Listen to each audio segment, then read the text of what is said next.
Come see. 1, 2, 3, 4, 5. We have everybody here that's going to be here, so we can get started. Check with the senior.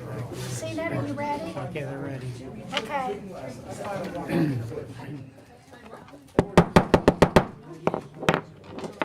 Here. Okay.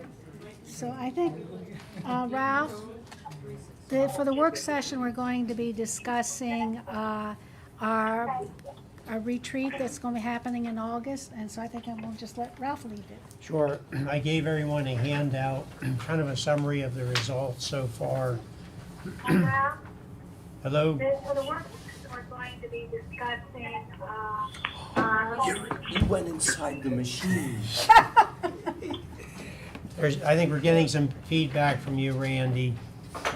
Yeah, I'm trying to turn it down. Okay, thank you. There we go. Thank Be you. better. Anyway, I wanted to share with you some of the early results of the survey. Basically, it's not a complete survey. We have 6 out of 9 council members have responded, and if you haven't done so, try to look at the questions and respond as soon as you can. The top questions. I'm sorry. Let me get a drink here. The top feedback area was looking at visions or a vision for Bellefonte, for the future of Bellefonte. 6 out of 6 members of council responded that that was something they'd want to see on the agenda. Closest, the next higher vote getters were discussing the goals and resources for the 2022 budget, Bellefonte's greatest challenges, greatest opportunities, discussing implementing recommendations from the strategic plan, economic development strategies, on down the list, looking at the borough's finances, budgeting, fiscal strength, stability, reviewing where we're at year to date, looking at how we are open and transparent as far as the municipal government, and existing and new borough policies or ordinances or legislation. The last few kind of rank towards the bottom, looking at existing and new resident services. Did have one email comment about trying to avoid basically the quick reactions to small numbers of complaints. That was what I received. So before we go on to the time slots, do you want to discuss any of the feedback of the questions or the higher vote getters before we go on? I'd like to add 2 things to that list. Sure. One of them is a 5-year capital planning strategy, so that when we are doing budgeting, we have an idea of where we're going so we can be fiscally responsible. And the second one was something that came up at the Environmental Sustainability Committee meeting, was doing a NIMS training or sustainability training. I think it's called a tabletop training for next year. Thank you.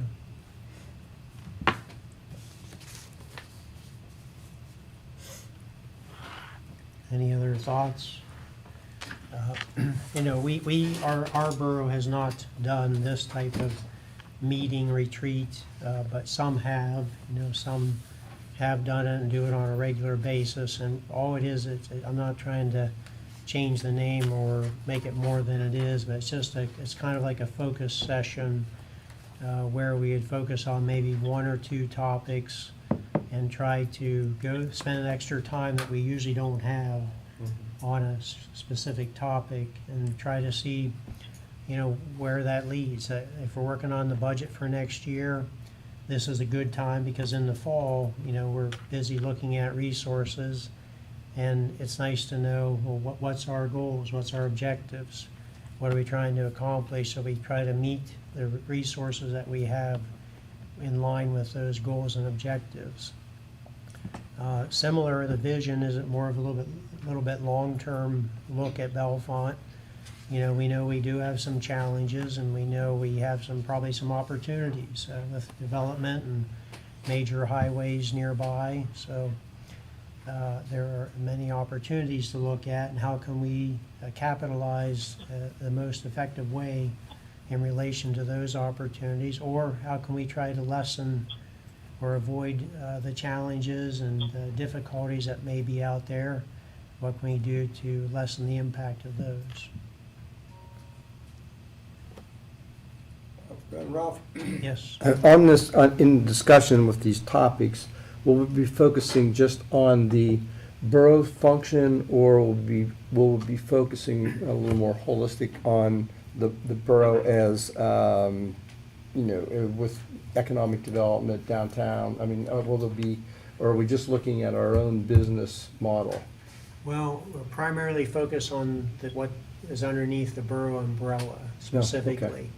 But you can't just cut out, maybe some other related ideas or topics like economic development. Mhm. Obviously, the authority to set taxes and set fees, is it within the borough government? So we're related to economic development. The more, we can look at our tax base. Again, thinking back to the strategic plan, they talked about the LERTA program. It's sounds like a very good program, and something that might fit for Bellefonte. Well, we need to, figure out what steps we need to take if that's something that the majority of council's interested in. We need to pursue the steps to get there. And that's just an example. So there are related things, like we want to see prosperity in the borough. If it's, of course, there's effects, on businesses, more prosperity, they're gonna grow.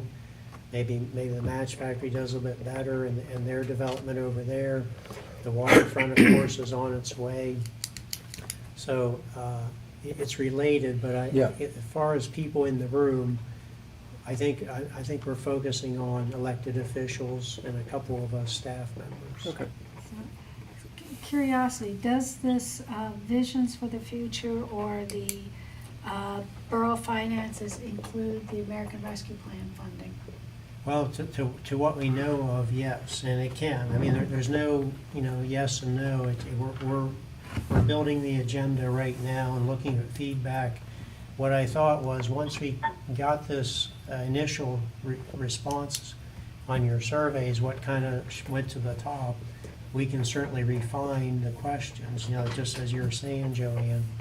Do we want to talk about what to do with those funds? I mean, we have general ideas, communications, water and sewer projects, and of course, the Water and Sewer Authority will look at that as well. But beyond that, we can see what ideas council wants to convey to the authority. Ralph, Yes? what are the top 2 or 3 that would help you do your job? That's a good question. Certainly, we always struggle with resources. There's a lot of good ideas we have. There's a lot of things that need to be done, whether it's infrastructure, streets, water, sewer lines, trying to improve, the beauty of Bellefonte. I think of the tree planting, street trees, and so on. There's the parks development, playground equipment we talked about in some of our meetings. We always struggle to find the resources. So I would certainly look at the operations of the borough. We have law enforcement, we have public works staff, we have community development staff, and so on, office staff, and we're trying to get by, but sometimes it's difficult. So probably some kind of an analysis of where we're at with people power and equipment and resources and infrastructure. Where do we want to be 5 years from now in relation to street trees and sidewalk improvements, and I know there's talk about reducing impervious surface, and or if we're gonna be under MS4, you know, what do we need to do? And start looking at reductions in stormwater runoff. And now some of those we may not know by August which way it's gonna be, but I'm just throwing that out. These are things that, you know, are kind of on the radar. And, you know, we focus on the budget a few months out of the year as far as development for the next year. And it is a struggle to find the resources to do these bigger capital projects. So I think that's what I would say to that. And I can offer a suggestion that if Sure. we do 2 sessions, that one is dedicated towards what council wants to talk about and one is dedicated towards what could actually help. Yeah, that's an excellent. I mean, not that the first one wouldn't help, but Yeah. like what would help you do your job best versus what would help us lead best. Okay, all right, that's 2 sessions.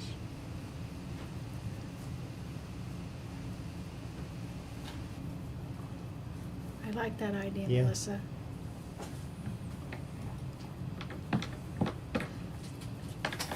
So Melissa, are you saying to do what we want first and then what Cal? I'm good with that.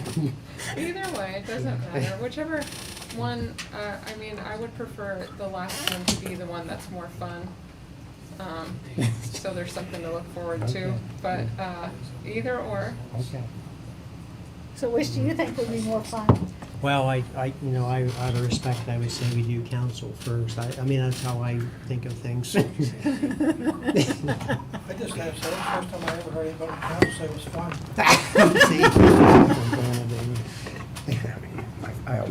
Joanne? Yes, Randy? Yeah, just, I'll throw my 2 cents in.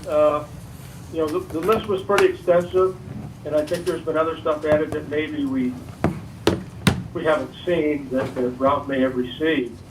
But I'm wondering if things could be categorized and would fit in different places. And, you know, you pick your 5 top areas and then categorize different projects or different issues that we might want to discuss and try to narrow it down that way. We can try and do that, Randy. That's all I have. Okay.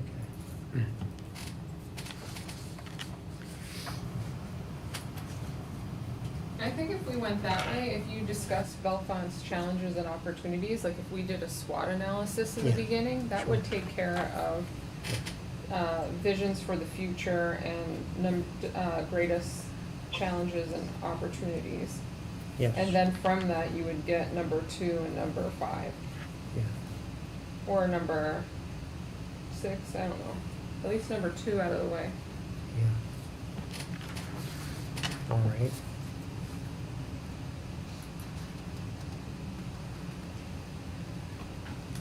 So I'd do that maybe the first day and then the second get down in the weeds. Yeah. We can start to develop the agenda a little bit and keep bringing it back, you know, kind of refine it, so. But I like what I'm hearing. I like the feedback. It's very good. You want me to go into the Times responses? Yeah. What, again, you know, I was thinking the week of August 16th when I put the calendar together. It doesn't have to be that week. And just so you know, I already heard from Mary, who's not here this evening, that she has a conflict for most of that week. The entire week. The entire week. So probably almost none of these dates are going to work. And of course, our goal is to get 9 council members and the mayor there, you know, if at all possible. So, but what led to the top of the list was Thursday, August 19th in the afternoon. You know, then Wednesday afternoon looked good. But After that, it's not even. yeah, after that, majority. it starts to drop off considerably. And again, we did see Mary at one of the committee meetings, and that week's not good. So Could we add another doodle and do? Yes. Add for the next week? yes, I'll do And maybe that. just to be safe, the final week in August, Okay, just so- to be safe. how is that for you all?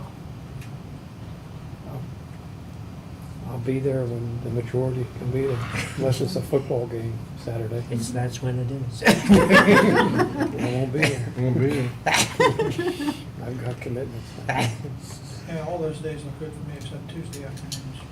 All right, I'll make that. all right, well, I'll resend the doodle, and you just check the boxes, what's available. We'll try to get one that hits all the boxes. Or two? Or two, yes, yeah, two, really ideally two. Now, I, just for the sake of getting something out, I broke it into 3-hour sessions. Does that sound reasonable? I mean, I don't wanna, like, We have 3-hour council meetings, what's the difference? yeah, it's easy for you then. We're all trained. Okay. So we're, likely, one session would be 3 hours, then another session, another Yeah. 3 hours. And so what we're doing is voting this evening during old business to say that we will be doing 2 sessions or 1 session, whatever the motion comes out. Okay, yeah, we do have that on the agenda, so. Are you looking for lack of a better word, a pro to run this meeting?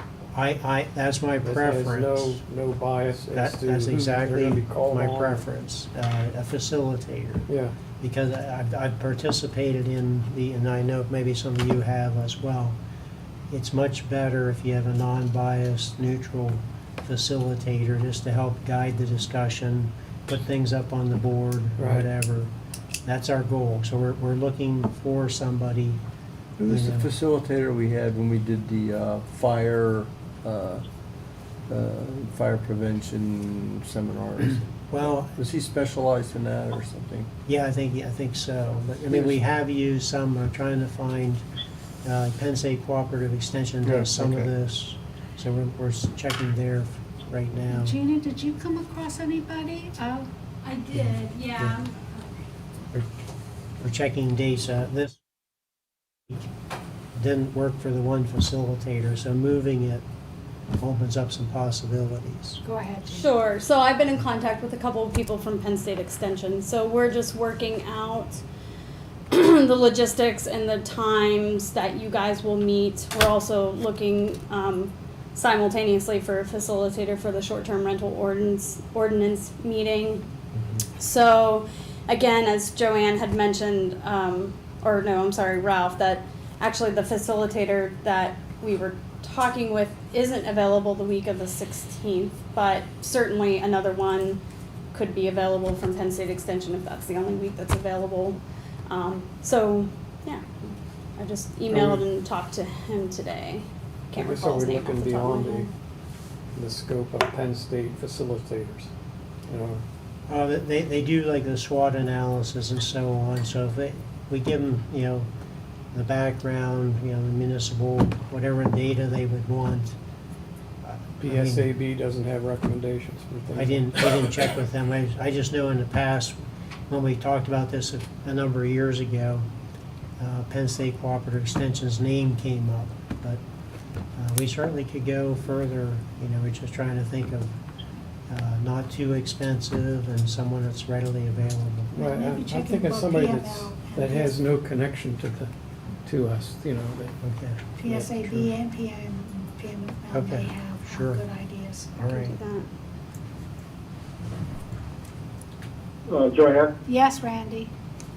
So I have one other suggestion as well, and this is for more, to include some other folks. We have a new mayor and a new council representative coming in November that are not contested. And I think it might be a good idea to bring them in on this as well, because they're going to be working with it. That's my suggestion. Well, they could be invited. Whether we can't really make them come in or, can highly suggest it. Okay.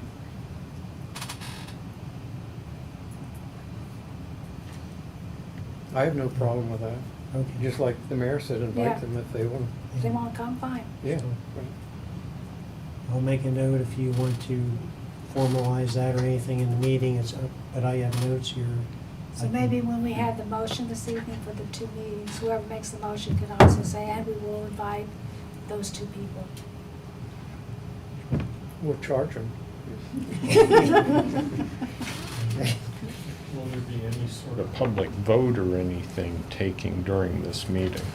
I don't think so, but, and I did check with some of the other municipalities as to whether it needs to be advertised, and in some cases, yes, in some cases, no. We probably would lean towards advertising it, just that way we're covered. It's not, it's an advertised meeting of council, so. Will we be seen at it? I wasn't planning on that. I don't think the idea is to do any voting at all. No. Right. So Yeah, I don't this even is think all that should, discussion. I don't think that shouldn't be on the agenda. Okay. I mean, that's, Yeah, I'm just there's- asking. There's no voting scheduled. It's more like a work yeah, session. there shouldn't be any action items Okay. at this, at all.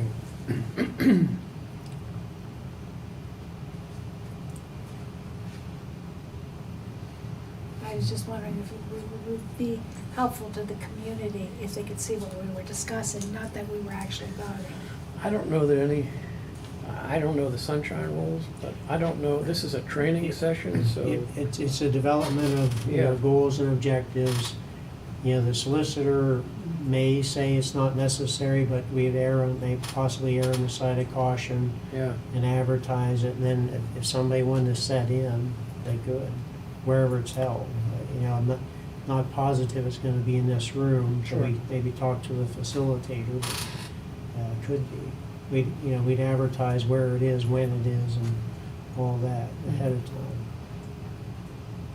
Yeah, I'm just a little concerned that if you invite non-contested candidates, wouldn't you also have to invite candidates who are contesting seats?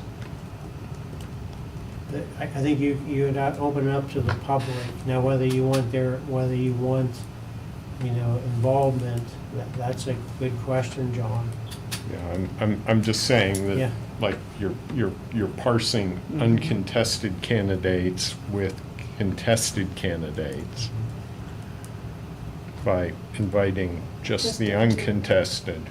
It's sort of, you've made a separate set of citizen now. I think you have a valid point, John. So I think basically what needs to be done is when whoever makes the motion this evening needs to make a decision as how they want to deal with that. Wouldn't it be either we're going to invite the public to at least observe or not? And if it's the public, that could be anybody. Well, isn't it a retreat? I mean, the retreat is supposed to be a brainstorming session for, Yeah, I mean, This group of I think this is just a elected powwow officials. with us. I don't think, Can't we categorize it as an educational event that's an executive session qualification? yeah. I don't think so. No. Okay, Yeah, okay. I mean, we That's always, my gut reaction Yeah. to no, Okay. unfortunately. where you're looking at developing, even though you're not taking any action, you're developing some goals, objectives. Well, then why not just have a 3-hour work session? That's kind of what we're doing. Yeah. It's just a different title. Can we all sit around the field, drink beer and talk? We could. Back in those days. Probably get a lot more Take accomplished a with line, beer. the fireworks too. Our fireworks, yeah. May as well. Okay, anything else on this? I think I'm good. I got some input, jotted down some notes, appreciate that very much. I'll reformat some things and send it out as soon as we can. Okay. Thank you. And we have 5 minutes before regular council meeting starts, so anyone who wants to take a quick break, please do so.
has been, but. Ready? CNET ready? Okay. Good evening, everyone. I'm calling the July 6th, 2021 Bellefonte Borough Council meeting to order. First item on the agenda is Pledge of Allegiance and a moment of silence. I pledge allegiance to the flag, United States of America, and to the republic for which it stands, one nation, under God, indivisible, with liberty and justice for all.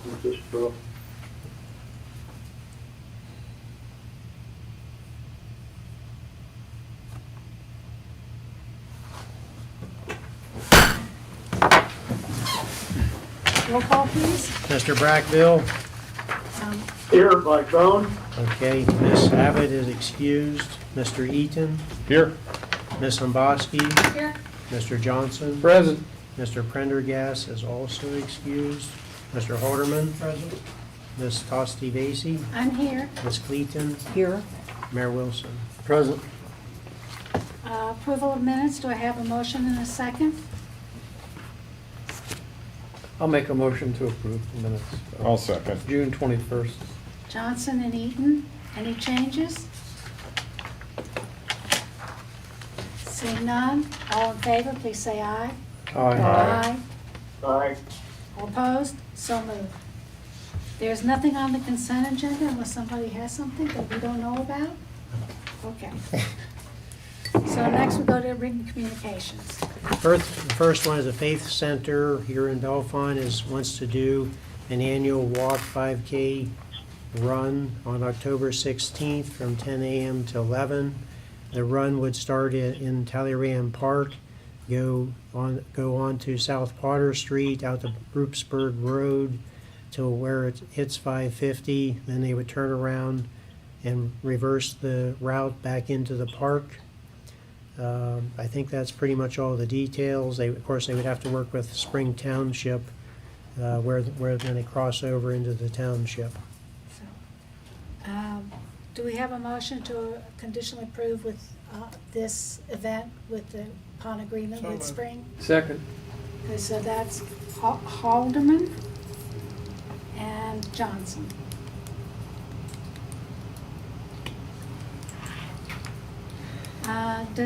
My question is, does this need a road closure on South Potter Street? We have the chief here. I believe it's a moving closure. A walk, run, race on South Potter. Is that a full closure? I wasn't. Is that typically what you do when there's a road race? Right, they do Hit the they call brake. it moving closure. Yes, moving closure. That's what I thought. So this is for a walk, run race? Yes, 10 a.m. on the October 16th. Right, what happens is the race, people who are putting on the race will usually, is this the Given 5? This is a Faith Center 5K walk run. Okay, so they'll supply the officials Yes. that'll be there, and we'll be there to support them in major intersections, like if they cross over State Highway. And they usually have their own people there to do the small streets, the back streets, and it's not a full closure whatsoever. Okay, all right, So temporarily, just, sliding people down, and they just keep on going. all right, thank you. No problem. Yep. It shouldn't need any state permits. Okay, so this is this crosses into Spring Township or Yes. Benner Township? Spring. Okay, okay. So it's a conditional approval motion? Yes. Okay. Any other questions, concerns? Seeing none, all in favor of this conditional approval, please say aye. Aye. Aye. All opposed? So moved. Okay. Next item is Talleyrand Park rental request. The Center County Aglow would like to hold a 26-hour praise and worship service. This would be Friday at 7 p.m. on September 10th through Saturday, September 11th at 9 p.m. I know this event has been held in the park in the past. So I have a question. There was a complaint last year about the noise that came, so I don't know if this needs to be referred to Parks and Rec to have a discussion with them first, or if we could just go ahead and do a motion. I think Melissa should be able to answer that. We can send it to committee and do a conditional approval tonight. However, that that, letter was sent not in 2020, but 2019. And I think last year we asked them to tone it down, and they did. I think that's what I recall as well. So we can do a conditional approval tonight and have them speak with us, but I don't know that it's necessary as long as they follow last year's guidelines. You make the decision since you're chair of the committee. Sure, we can do conditional tonight and have them meet, and then that way they don't need to do it immediately. Okay, It could be any time between now and September. okay. Okay. So we need a motion for conditional approval with follow-up with Parks and Rec. I'll make that motion. Clayton Second. and Haldeman. Discussion? Seeing none, all in favor, please say aye. Aye. Aye. All opposed? So moved. Next item is just some information on MS4 as to when the 2020 census those numbers would be produced to show whether we're going to be mandated. And the quick answer is that they're not sure just yet when that information will be available. But just to follow up, I wanted you to see that we're looking into that. The next item is Talleyrand Band Shell Letter of Non-Support. There's no council action needed, just that the taxpayer is opposed to the project. I responded to the taxpayer. Okay. Next item, the parking issues for the YMCA. The Streets Committee met with the staff at the YMCA on Friday. I guess that'd be July 2nd. And we're working, trying to resolve the matter. It's basically where the reserve spaces are for the county. So again, we're working on that. The next item is information we received on the small cell cellular units that are going to be put in as part of the 5G system. We did maintain or keep local zoning authority over those units, and the suggestion is that we should develop our own local ordinance as to where they're located to maintain the character of at least the main streets anyway. So Since this is a streets issue, should we refer this to streets and have Gina come in on it because of the Sure. zoning issues? yeah, that's a good idea. Basically, you can't stop them anymore, but you can regulate them. Yes. Yes.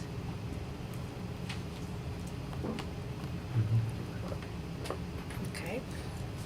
Next item is just a status report on the Railroad Street Bridge project. Again, kind of the county is overseeing that. They hired an engineering firm. Later on, I'll just jump down to it. The Larson Design Group is the engineering firm overseeing the project, and they just sent us a request for information on our floodplain ordinance or related ordinances, and I'll have Gina respond to that. So it's there. Both items are there for your review. The next item is CATA's final draft service changes, route map, and federal. The mask mandate is still in place for people using public transportation. Their final changes are in your packet, and just a note here. It's noted later, but their executive director will be attending the next council meeting here, July 19th, I believe it is. So I think what we can do is, if you look over those details, there were several questions I had in the notes. I think probably you all have similar ideas and thoughts and questions. I think we hold those off until the next meeting. We can get through this evening rather faster this evening. Nice.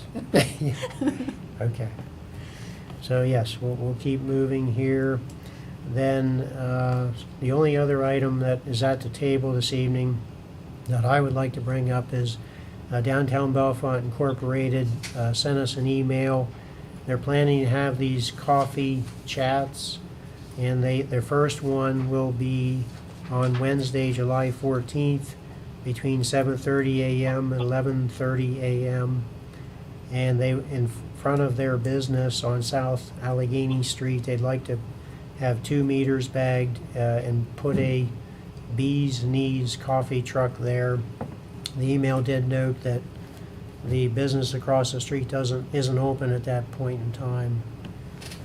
Is that one of the days that the food bank's open or not? I don't remember if they're open on a Wednesday. I'd have to check that. Because we already have meters bagged there during that time. We could, I can check on that tomorrow. if you want to conditionally approve it, barring that there's no conflict with the food bank. Okay. So we would need a motion to allow Bee's Knees Coffee to set up their food truck, block and marking off 2 metered spaces in front of DBI from 7:30 to 11:30 on July 14th, dependent on whether or not Pay Center is having their food bank distribution. Yeah, I'll see if I can find that out tomorrow. So we need a motion. I'll make that motion. Clayton. And who's going to second it? Second. Halderman. Discussion? Seeing none, all in favor? Aye. Aye.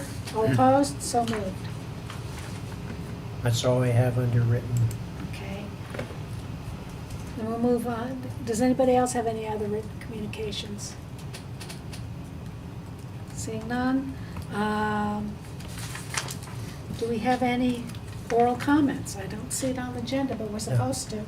Well, I mean, we listed, but we don't have anyone that's requested Okay. to speak. Does anyone from the public like to speak at this point? Seeing none, then we'll move on to Office of Community Affairs. Since we've moved this up, do we want Gina to run this? If you want, I don't want to throw you in this. Sure, I don't mind. Why don't you come up, Gina?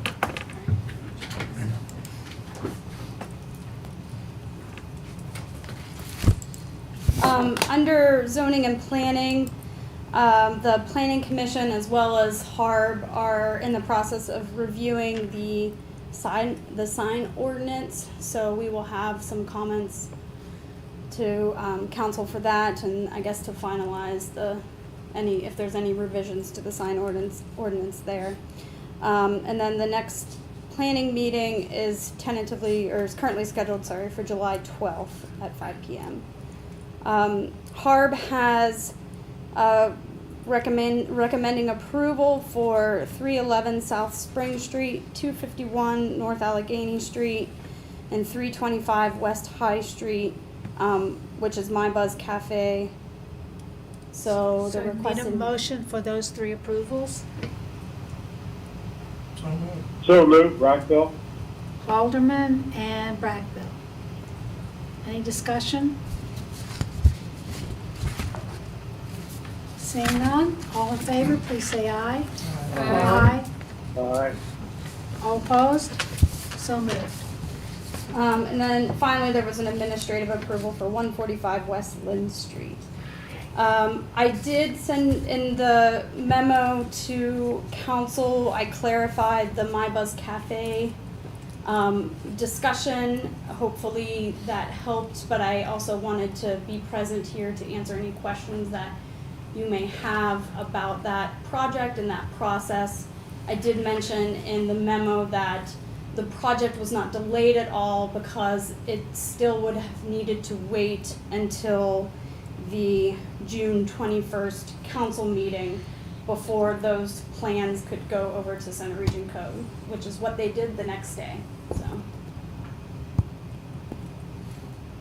So, Gina, you also sent an email to Ralph and myself this morning about Governor's Park. Did you want to discuss that? Oh, yes, thank you for the reminder. We just had a gentleman come by to discuss concerns with Governor's Park, just that some of the benches were deteriorated or splintered. He mentioned that his daughter's at the day camp there, and she had gotten splinters from just, sitting on the park benches there. And then also, as well as the water fountain was not working because the valve is stripped. I did email and CC Melissa, she's the Parks and Recs chair, and Joanne and Ralph and Dawn, and Matt Allman as well. And Matt had either the fountain had just been fixed or he went and fixed it. I didn't get a chance to talk to him to clarify that, but he said that the water fountain is fixed. Also in that email discussion, I had just suggested that maybe it might be worthwhile to explore creating a volunteer of citizens, a committee that might be interested in kind of overseeing projects in Governor's Park, that might be willing to do some volunteer work in the park, similar to how Talleyrand Park has its own committee. So. And just to follow up on that, two items. The Talleyrand Park Committee was historically started by BHCA and has consistently been volunteer members of the BHCA with representatives from the borough. Currently it's Melissa as the chair of Parks and Rec, myself, and I'm not sure whether I'm BHCA or for our council, because I was on BHCA before I got on council, and Don Holderman. What we need is a community person who's willing to chair that committee and then can seek out other volunteers to do that. Yeah. Similarly, about 2 years ago, we had a similar request for Cross Park, and that one unfortunately didn't go anywhere.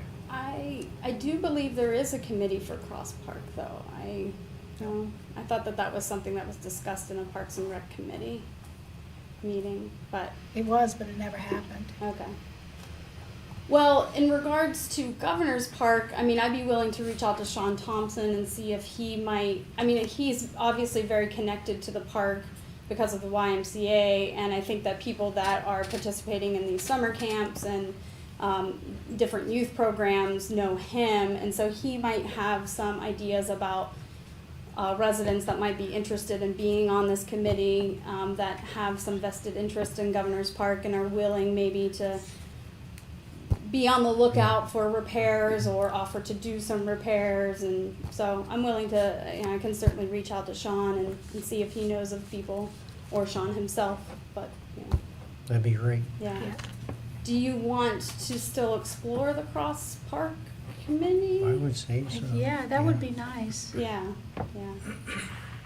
I have one person in mind immediately, but I can do a similar thing. I can reach out to some people that might be interested, so.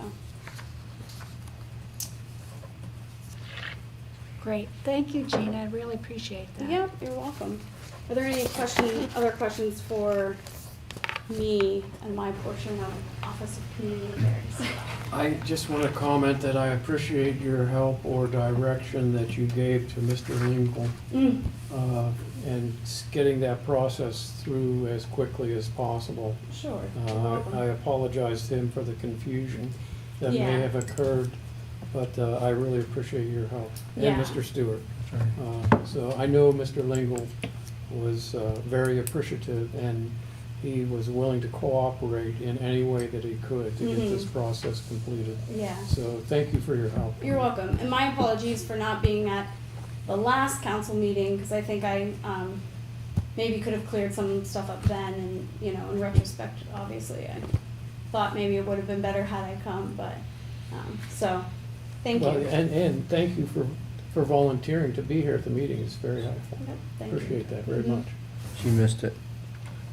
No, I this did. meeting- Just had to come back. Thank you, Gina. Thank you. I just mentioned real quick, we have Mr. Brooks here in the audience as well. His formal report will be presented at the next meeting, but if someone has a question, he's here. I just have a comment. Harry, you're doing a great job. I appreciate your work on behalf of the borough. We see improvements every day due to your due diligence. So I appreciate that very much. You make some fun office meat, too. Anything else for Office of Community Affairs? Seeing none? Mayor Wilson, you're on. All right, thank you. I have no official report. I do have some observations, and I have the chief here to answer any questions. We had a great weekend in town, and until it exploded about 9 o'clock on Sunday. If anybody, I don't know how many people were out of town or in town for the 4th of July, but it was probably the most Vibrant? Explosive? vibrant would be a good word. Explosive also? Explosive thing I've ever been around. I said at one point thinking, oh my God, this is unbelievable. And I was in contact with our 2 police officers that were on duty that night, and I'd been in contact with the chief prior to that to try to I said, look, I know this is not a high priority thing when it comes to other things that we deal with during the course of the day, but if you can keep them diligent on this, and then they were. If you read the report, you saw they were pretty busy, and some people were critical, saying, well, where were the police? Well, the police were all over town, and trying to control some of this. I drove around myself and witnessed a lot of the illegal fireworks that were being set off in the borough.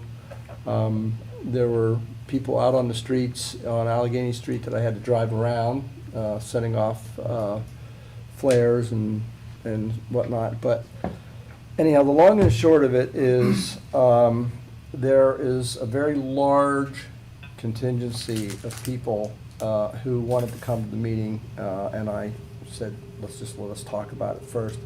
And I know we don't want to get into the weeds of this tonight, but I do want to impress upon everybody that this is not 1 or 2 people complaining about something. This is 40, 50, 60 people who have had it.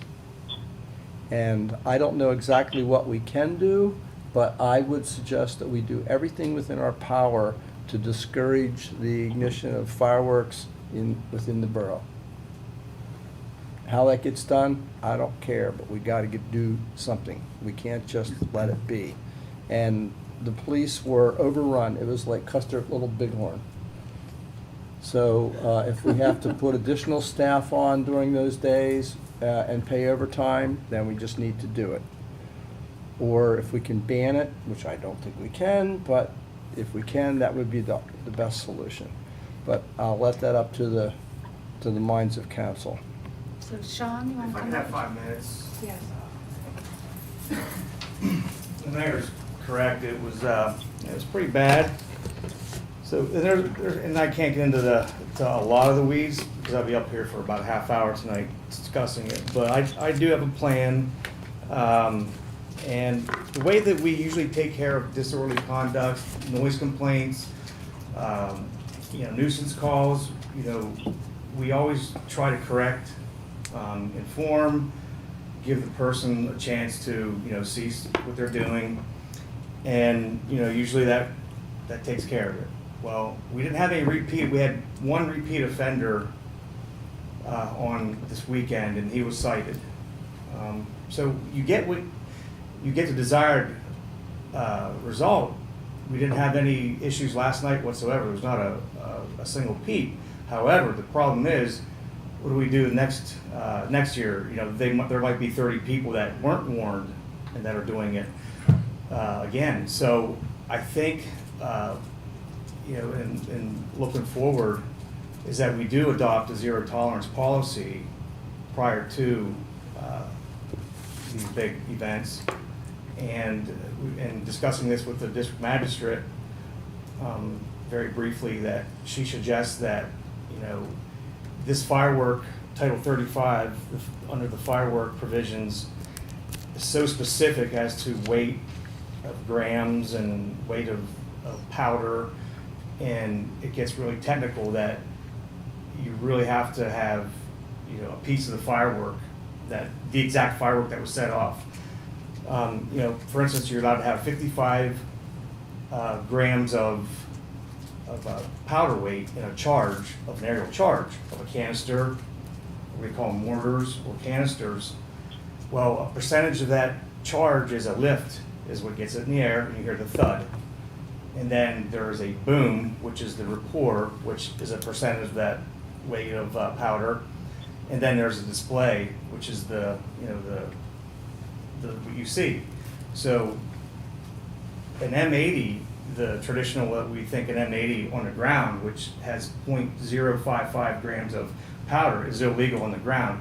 But you're taking something, you know, 3 times or, you know, many times as large as that, putting it in the air.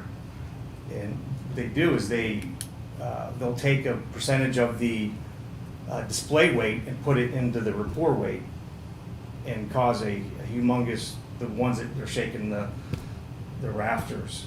And if that would ever go off on the ground, you know, it could be or in somebody's house or against you know, transformers, you know, that could be devastating. So District Magistrate Gillette Walker suggests that we do explore going into a local ordinance, and then, you know, and the mayor and I discussed, you know, prior to weeks leading up to these events, that we put out on media, social media, printed media, and, you know, CNET, the whole 9 yards. You know, there will be zero tolerance. Yeah. We just can't go on giving warnings to everybody, you know, because there's, what, 6,000 people in the borough, and you'll never get to the end of it. And 9 times out of 10, the warning will suffice, and they won't do it again. But about the others, yes, Mr. Reed. I'd have to agree with the mayor. I was out on the other night too, and I could stand up at the corner of Orange Street and Curtin Street, and I could make a 360, and I could watch fireworks in any direction pretty much. Oh, yeah, you were surrounded. It was. Yeah. I mean, that's the most I've heard for since we've been And some here. neighborhoods were full of smoke, with acidic Oh, yeah, yeah, you could see it smoke. floating in That the was streetlights. like a fog. Yep. Yeah, John? So, according to the state law, Can you have to speak up, John? According to the state law, anything above the novelty category, and the novelty category is itemized in the, Misleading. Very misleading. it is? Yeah. So when you get on the state website, it gives Right. you the facts, and they make it sound like a consumer grade firework is like a bottle rocket, which it is, and a firecracker. Because back in the day, you had to go to the south of the border, you know, you had to go to different states to get those Right. things, and they were illegal. It's the name of the store. But the things, the shells and the other fireworks that are legal will blow your mind. And your The way they Right. explode. But as far as like what was the exploding stuff, anything above that category that they had. Has to go in the air. 3, 2, 1, whatever. Yeah, I think it was 3.2.1. That was down in sparklers and all that stuff. But this other stuff is, according to what was on the Pennsylvania, or the state police website, is consumer grade. And considering that Bellefonte, and they say consumer grade fireworks can be exploded if you are 150 feet away from an occupiable building. Right. Well, basically, there's no place in Bellefonte Right. that you can set off one of these consumer grade fireworks. So, I mean, it's pretty much, why do we need an ordinance if there's no place in Bellefonte that you can set off this consumer grade ordinance? Or unless the district magistrate is telling me we need to provide the exploded ordinance The to burden of proof her. is still there. Okay, so there's 2 types of arrests we can do. An on-view arrest. If I see a person over here shooting off a bottle or a pretty heavy explosive, and I see that. I walk over, I identify myself, I take what he has, what they Right. have left, okay, and I take the remnants of what he shot. Right. That's a no-brainer. But it's when I have to go, and we very rarely pop out of the woods, and there we are. Now, if I take the same scenario and John Eaton called it in, I went, and by the time I get there, there's only remnants of what was there. Or I'm not Or willing if you're not willing to appear appear in front of a judge, then we're, Yeah. and, Okay. and as soon as people get off, as soon as people know that there's technicalities and, oh, well, I'm gonna call a hearing and there's a chance that I might win, it's, the burden of proof is still there on a summary case. It's just as was if it would have been a misdemeanor case. Yeah, I guess I'm not seeing where we can write an ordinance that's going to get around that. Right. Anything that flashes, and she had worded verbiage, how we should put it. Anything that flashes, emits a spark, and it's going to include sparklers, anything that, can be considered firework. Right. But then It'd we be very easy to, Yeah, but how are we going to, if we get into conflict with the John, I state can't law? hear you. If we get into conflict with the state law, how are we going to make sure that we can make the charge stick? Well, let me just interject and say that we didn't intend to get in deeply. We just want the council to be aware that there are a lot of people upset. We're not going to get into technicalities on how we can do this and why we can do it.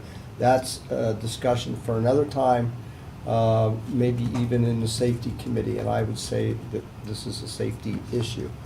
So I would just put this to bed right now and move on, and we'll work out the details on this.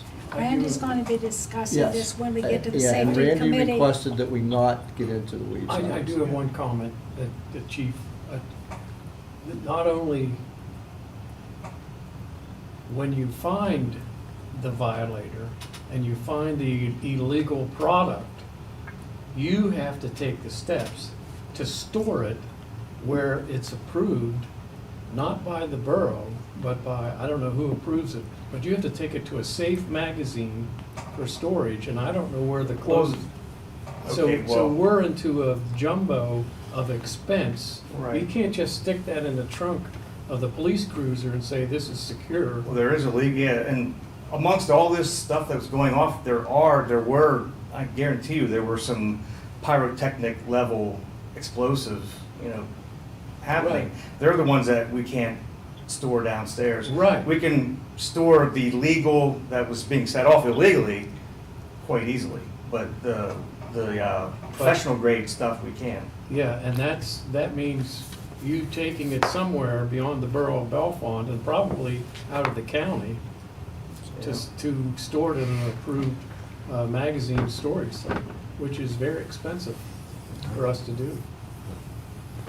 I just want to say that I thought I just read in the past week that there's somebody on our legislators, either Senate or the House, proposed a new law to get rid of this problem we're having now, to change it back to what it was. There is a bill in the So I think we ought to have legislature. Carrie, or send a letter to Carrie and Jake both Oh, asking yeah, to support yeah, that. well, the people that are upset that I've talked to, they believe that we have a role, but they also know that this is a state issue. It's not only a state issue, it's a national issue right now. If you go online and do any research, you'll find videos of places that look like. I just saw yesterday a house burnt down in Texas because the fireworks landed on the neighbor's house, burnt the house down, two families out. Right. You know, It's it happens happening all over the time. country. Now, the the state other thing I wanted to senator say- that issued the legislation said anybody that thinks that is going to be reversed is dreaming. Well, And you know that what- was his statement today. You know what our governor says too? The same thing. And because you know why? There's a 14% tax on the sale of fireworks. That's true, John. Well, it's at 14%. 14%, but who cares?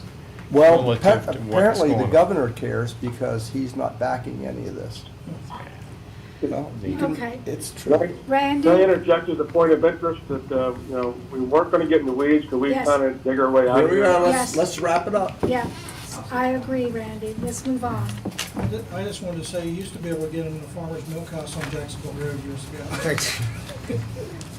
Okay, moving on. Oh, I have one more thing. Oh, okay. I'd like to know the status of the Fornicola fountain situation. What did we find out about that? Anything? Bouncing cheek this evening. Okay, we viewed the video from the pump house. We got a description. They were, appear to be male. It's not a great description. However, there are other eyes besides the video eyes that we are exploring right now. So it was vandalism? Yeah, vandalism, It yeah, wasn't it was- the weather? Okay. No, it wasn't the weather. It was obviously vandalism. We saw the act and some things that that disturbed me throughout this act, but I'll have to keep that, on my end for now. But hopefully, we'll find the two people that did this. All right, thank you, Chief. I have one more question for you, Chief. How about the illegal dumping on Musser Lane? Did we ever get any? Yes, we got that person. Okay, thank you very much. Okay. All right, move Anything on. else? No, I'm good. Okay, then I'll move on to my report. I have two separate issues. Both of them came in over the last 3 weeks. The first one is a result of our vote at the last meeting regarding the ornamental vegetation. There have been complaints about the removal of ornamental vegetation, the right-of-way ordinance that was passed at the last meeting. There have been many complaints on the Facebook page and in correspondence sent to some council members, including myself. The types of suggestions and questions that were raised that I've seen included having pollinating vegetation in the right-of-way assists with saving the bee population, and as a bee-friendly community, we should take that into account. Second one was that historic Bellefonte is not truly historic without gardens, including in the right-of-way within the historic districts. Third one says it might have been better to do a compromise ordinance to deal with both the safety and the desire of homeowners to beautify their property rather than outlawing all vegetative ornamental plantings. Additionally, there were two general questions raised and from property owners themselves. The first one was, who will pay for my loss of the cost for the plantings that I spent and the removal of said plantings, since you allowed this in the original ordinance and now you're taking it away from me? That's not fair. This is the quote. The second one is that the borough owns the right-of-way. Why are the property owners responsible for the maintenance of said right-of-way? And that's just FYI, that's a long time, multiple communities, property in front of your yard, you're responsible for maintaining it. I believe that this can be revisited. If residents they could petition council to reconsider. Then someone on council would need to make a motion to reconsider. The person making the motion would need to be a council member that voted with the majority when this motion was passed. So that means that neither Buddy Halderman, who wasn't at that meeting, nor I can make this motion. Any other council member could make this motion since they voted in the majority. If the council then votes to reconsider, we could then have some more community input in what they'd like to see for the revision of the ordinance that balances both of the safety concerns and the aesthetics desired by the community.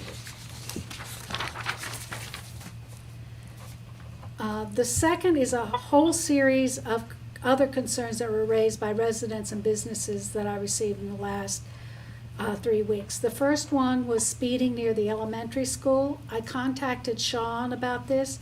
He said the police are aware of this and are monitoring it. He said that we actually watch this area quite heavily when the school zones are in. We had markings done on Allegheny Street for that area. They currently use the VASCAR system, which isn't as ideal as the radar system. The General Assembly is considering a radar bill to help improve enforcement. The bill has passed entirely out of the Senate and the House Transportation Committee. It's currently stuck in the House Appropriations Committee. So letters from Representative Benninghall from concerned constituents on this issue would be helpful at this point. The second was concerns over dog waste in the parks and around town. I'm not going to discuss that because Randy's going to discuss that in his safety report. The Third one was more questions about having put EV chargers in the parking lots at quote taxpayer expense. I want to clarify to the public, there were no taxes involved installing these chargers. 90% of the cost was paid for by the Volkswagen settlement funds from the federal lawsuit after Volkswagen was caught fudging their diesel mileage testing several years ago. The other 10% was paid for with parking funds, not taxes. Next one was concern about contractors shutting down streets without permission when working on properties within the borough. Doug's going to be discussing that on the Streets Committee report, so I'm not going to say anything more on that at this time.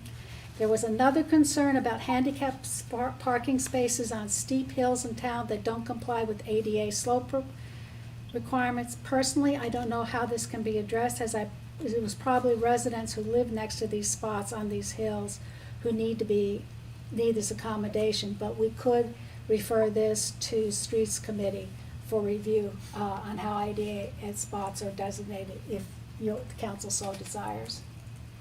That's fine with me. Okay. And the last one was fireworks.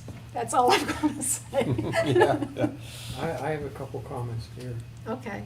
Number one, when you talked about the EV charging stations, I think one of the questions that is asked of me is how are they reimbursing us for the electric used during charging time?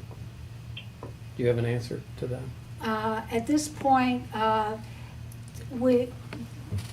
the Utility Commission has to give us the ability to charge for the charging. When we talk to Pittsburgh, which has a lot of these. That's fine. We're not charging at this time. Right. And we haven't figured out a way to charge people. Right, and So we're kind of stuck at this that point question. because of. So, for now, you can charge for free. Yeah. And that's, I think, along with the installation cost, which you clarified Yeah. perfectly, and the 10% that was drawn from our parking fund is not a taxpayer tax, but it is a fund that was created by residents. But it doesn't matter. But to answer the other part of the question, Yes, at this no, we point- do not charge for the electric. At And this we're trying point- to resolve that. And we are trying to resolve it, correct. The other comment I had was, when somebody asks who's going to reimburse them for the flowering plants that they have between the sidewalk and the curb, who's going to reimburse me for the trees that uproot my sidewalk and cause me to replace my sidewalk? So I don't think that's a legitimate question. Sure, but when they planted the stuff, there was an ordinance that they knew that it could only be 6 inches in height. So they had to be aware that that vegetation was higher than what was in the original ordinance. So, that's my answer to that question. It sounds mean and nasty, but that's what the ordinance says. Any other comments? Doug's already hit on both things I wanted to talk about too, because I had some people ask me about who's paying for their electricity when somebody charges them down there. And I said, I don't know, I heard that the borough was, but now I understand the borough is paying for that one way or the other. But you say there's no way we can charge people? Not until the Utilities Commission gives us permission to do that, and that's what we're waiting for. Well, if it comes out of anywhere in the borough, parking fund or taxes, whatever, I think it's unfair to people that don't have an electric car, that we have to subsidize those people that can afford Yeah. a $35,000 to $90,000 car, and why can't they pay a couple dollars to charge their car? They are paying the understand they are paying the parking fees. The other thing that I was going to say, and Doug cut me off, said he didn't want to go into the weeds, is that when we checked with Pittsburgh about it, they pointed out that because of the credit card, I think it's the credit card fees that are I heard they're using credit card, yes. associated with the additional charge, it costs the borough more to charge for the cost of charging the customer the fees for charging their vehicle than it would be just to let it go. And so what we did do at Doug's request is one of those charging meters is on a completely separate meter. so we have an idea of how much electricity That's is what I was being gonna done. ask too. Yeah, there is one meter that is handled that way. The others were hooked into the regular system. And I don't know at this point how much charging that has had. So I can't answer as how much it's actually costing the borough for that particular one. I do know that because that particular meter was a completely separate, there is a charge just for having the meter to hook to the grid. That's like $14 to $20 a month that has, whereas the other ones do not have that charge. But you're saying that the PUC gave Pittsburgh, they can charge these people for No, that? they talk, that I can't answer for sure. I do know that they had looked into whether charging it would, and they found out that if they were able to charge, it would cause them a problem. It would be more cost ineffective. Well, Whether just they charge did. more, that's all I say. Well, for your help, if, when Joanne said the one charging station that we have a meter, it's similar to our water meters. You have a surcharge on your water bill that pays for that metering. Or your gas bill, when you have a gas meter hanging outside your house, there is a $10 to $12 a month fee just to have that meter there, whether it's used or not. So this is a fee. If we put a meter on each EV charging station in town, I don't know what the fee is. Do you know what that fee is? I know that I have 2 meters on my house. The second meter cost me $12 a month, whether or not I charge Right. anything. Sure. So we're paying, somebody is paying. Can I interject? Yeah, go ahead. that Don pulled these numbers together back in 2018, I think it was. Ralph, I know we talked about them We did. because the general consensus, we were flabbergasted that the cost of the meter greatly exceeded the electricity. Yes. That having we- a meter there Not is more surprising. expensive. That Yeah. Whether it does or not, there's still a cost there. Yeah, but there was a cost, but it was surprisingly, for a month, I think it was in the order of maybe $10 It or wasn't- something, it for wasn't- the electricity. Might have been $10. So it is a cost, but part of why the meter is there is just advertising to say, if you have a car that's a plug-in car, you can come to Bellefonte and you can plug it in. For So free. we should never, and I think even when in one of the meetings, the one gentleman from the state said, be smart and don't meter these, and we don't meter them because you'll pay more for the meter. And we learned that lesson on the 1 meter.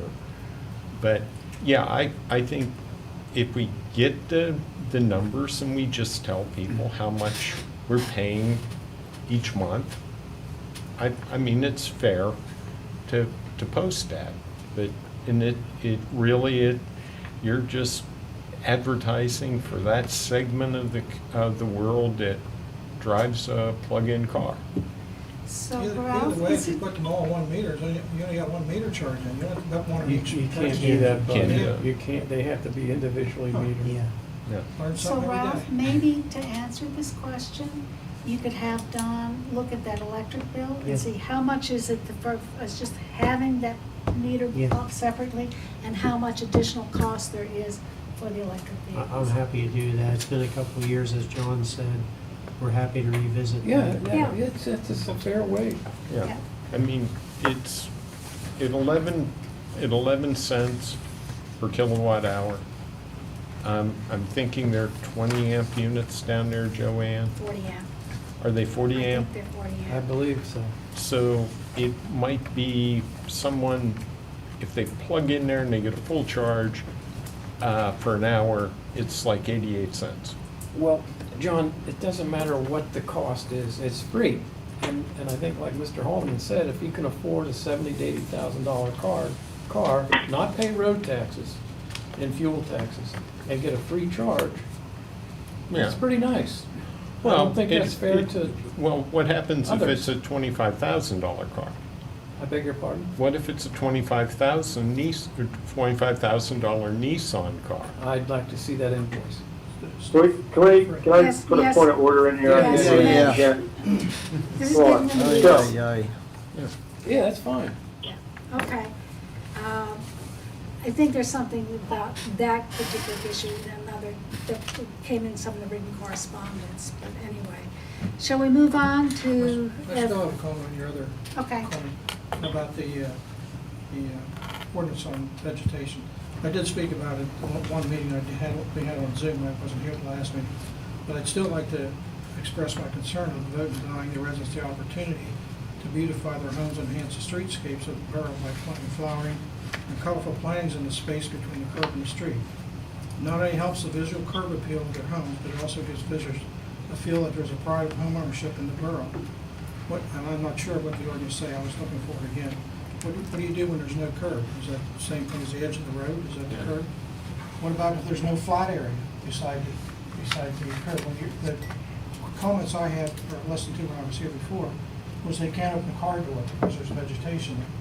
Well, there's a house on Curtin Street, and you couldn't open the door for any place in front of their house because there's a bank there. And the lady has nice vegetation there, flowers and stuff in there. She has to tear all those out and try and plant grass there now and cut that. I don't think it's fair to the people that are trying to enhance the borough.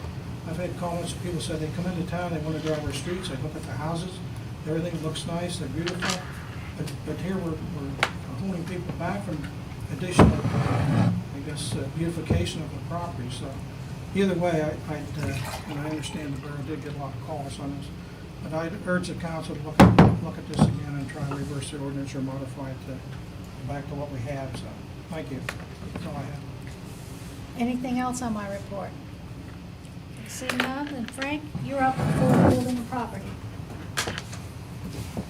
I have no report. Okay. I'm trying to set up a monthly meeting date. I saw the email today there, so I'll try and get together with the others and see if we can come up with a date and a time. Okay. Okay. Any questions for Buddy? Moving on to finance and government performance, Deb. The finance committee will be next Tuesday, the 13th at 10 in the morning, and I have no report. Okay. Any questions for Deb? No, but can I back up a second? I really don't have a report. I mean, anything for the committee met. I just wanted to mention down at the sewer plant, we are doing some work down there on some ventilation for one of the buildings that had some corrosion. So we're putting the project together and have the engineers looking at the specifications on it. So I can give you a little update. Of course, that can come under Doug's report too. So That's fine. I just happen to think that's part of the building, so I should say something about it. And this is like the sewage plant? Yes. Okay. Thank you. Then moving on to energy environment. Mike isn't here this evening. He asked me to give his report. Whoops, sorry. I had a note there to make sure I didn't do that, and I did it Yeah, I was gonna anyway. say, we're out of here. Okay, Parks and Rec, Melissa? We had our first standing committee meeting. Our standing committees are the Thursday after our council meeting, so we should be able to address every concern in a quick manner. Our first meeting was held on June 24th. We discussed Kraus Park work party, assuming that the Parks Department cannot address the problems there. We discussed under the lights and more updates from that, planning that event. We discussed the Performing Arts Fair with Mr. Mayor.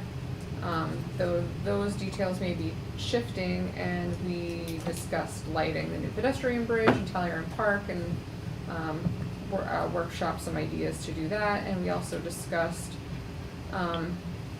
looking into matching grant with North Central Site Services for a park for people who are blind or who have low vision.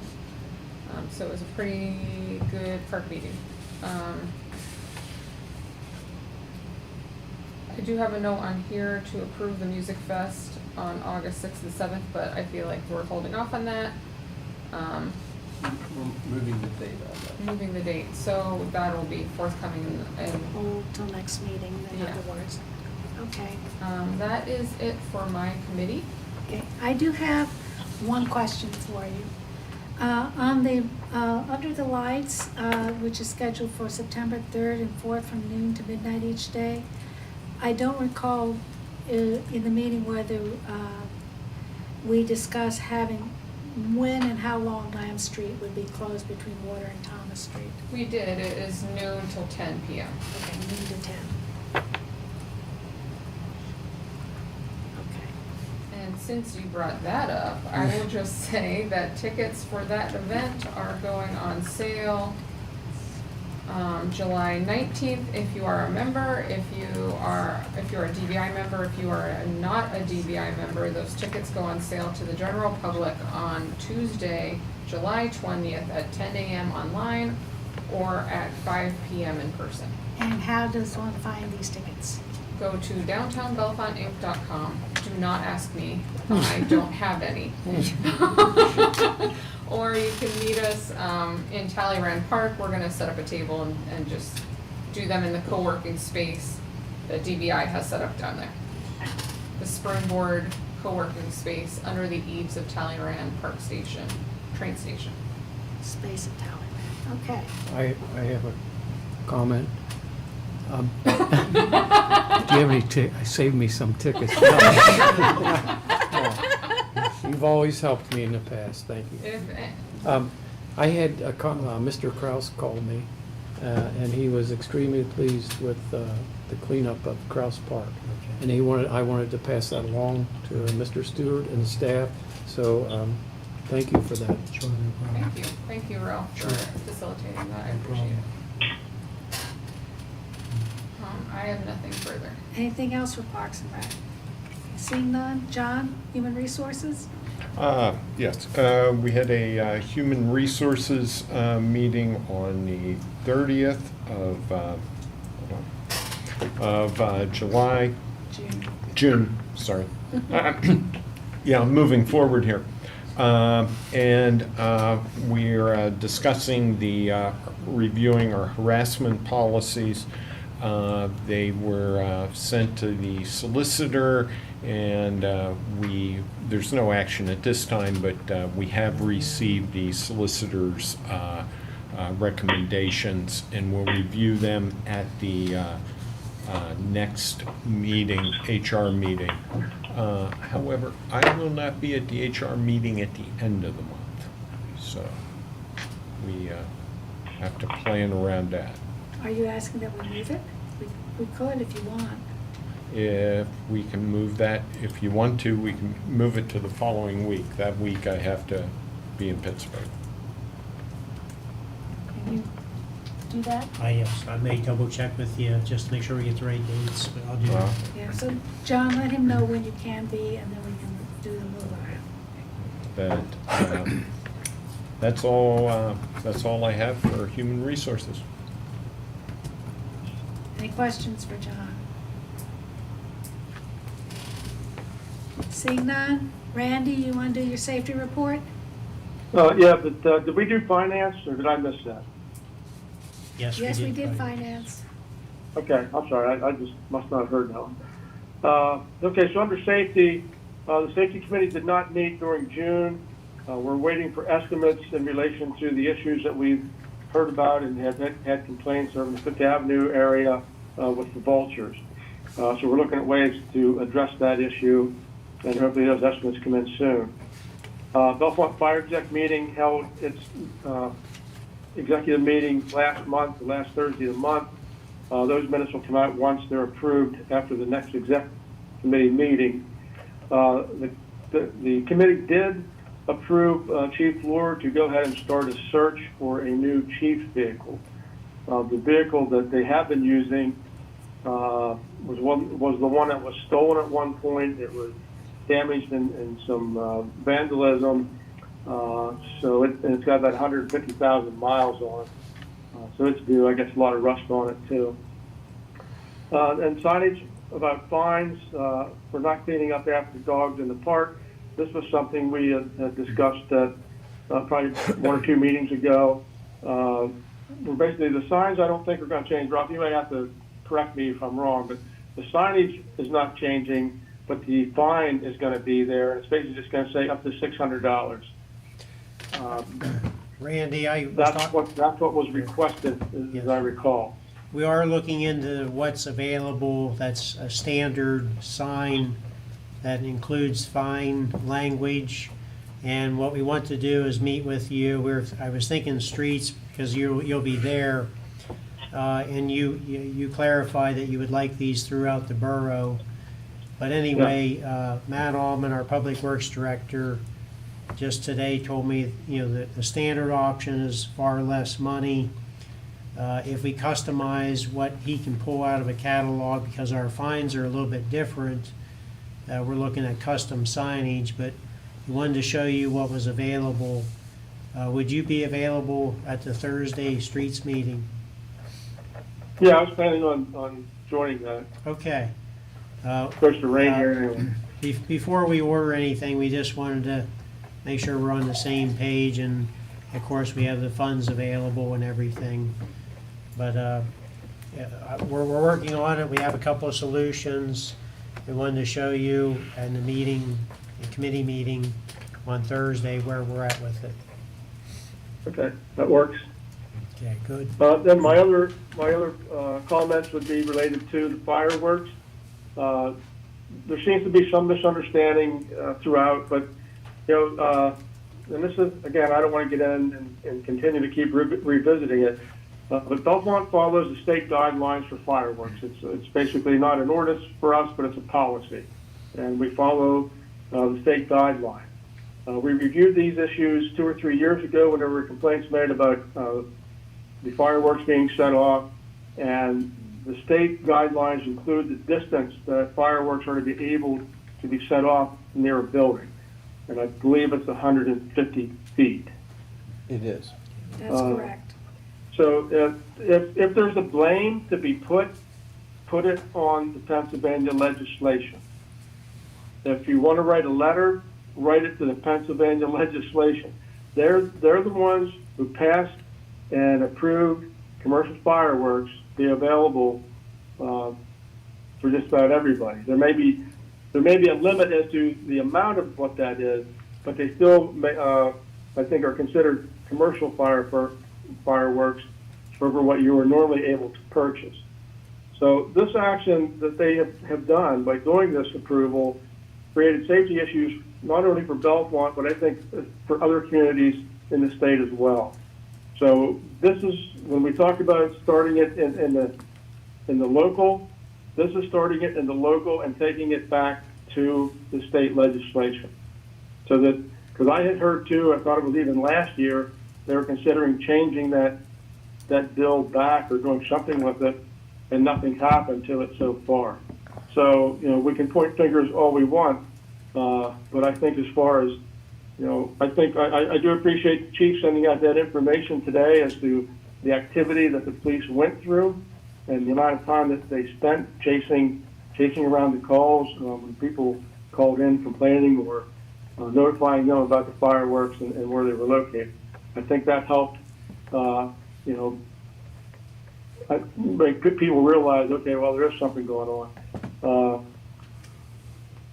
I think, the other part of that, I think the chief mentioned, zero tolerance. That's a good idea. So I think what needs to go along with that is education, and Bellefonte Borough needs to do a better job advertising these types of policies that aren't necessarily on the books, but it's our policy to follow, state guidelines in this case. So that's another area that I think we need to approve, to get the message out. And we know a special weekend of some type's coming up that's gonna create different things around town, even, the cruise, any type of thing like that that comes around. Yeah, We like should try to Saturday. start advertising and letting people know what potential issues are out there. I don't know how else we can get the information out. Whether, if it's money we gotta spend in the newspaper, then so be it. But at least people can't say, I didn't know. So Randy, let me ask you. I'm happy to have the committee continue to look at this, but I can't see any changes being made, because the last time we did it, it just got to a point where anything we did didn't meet the standard to be stronger than the state law. Randy, let me ask you a question. Do you think this idea of yours of community outreach and education should be something we should put on the retreat? Yeah, probably, because we're not doing it very well, so I think, we should look at it.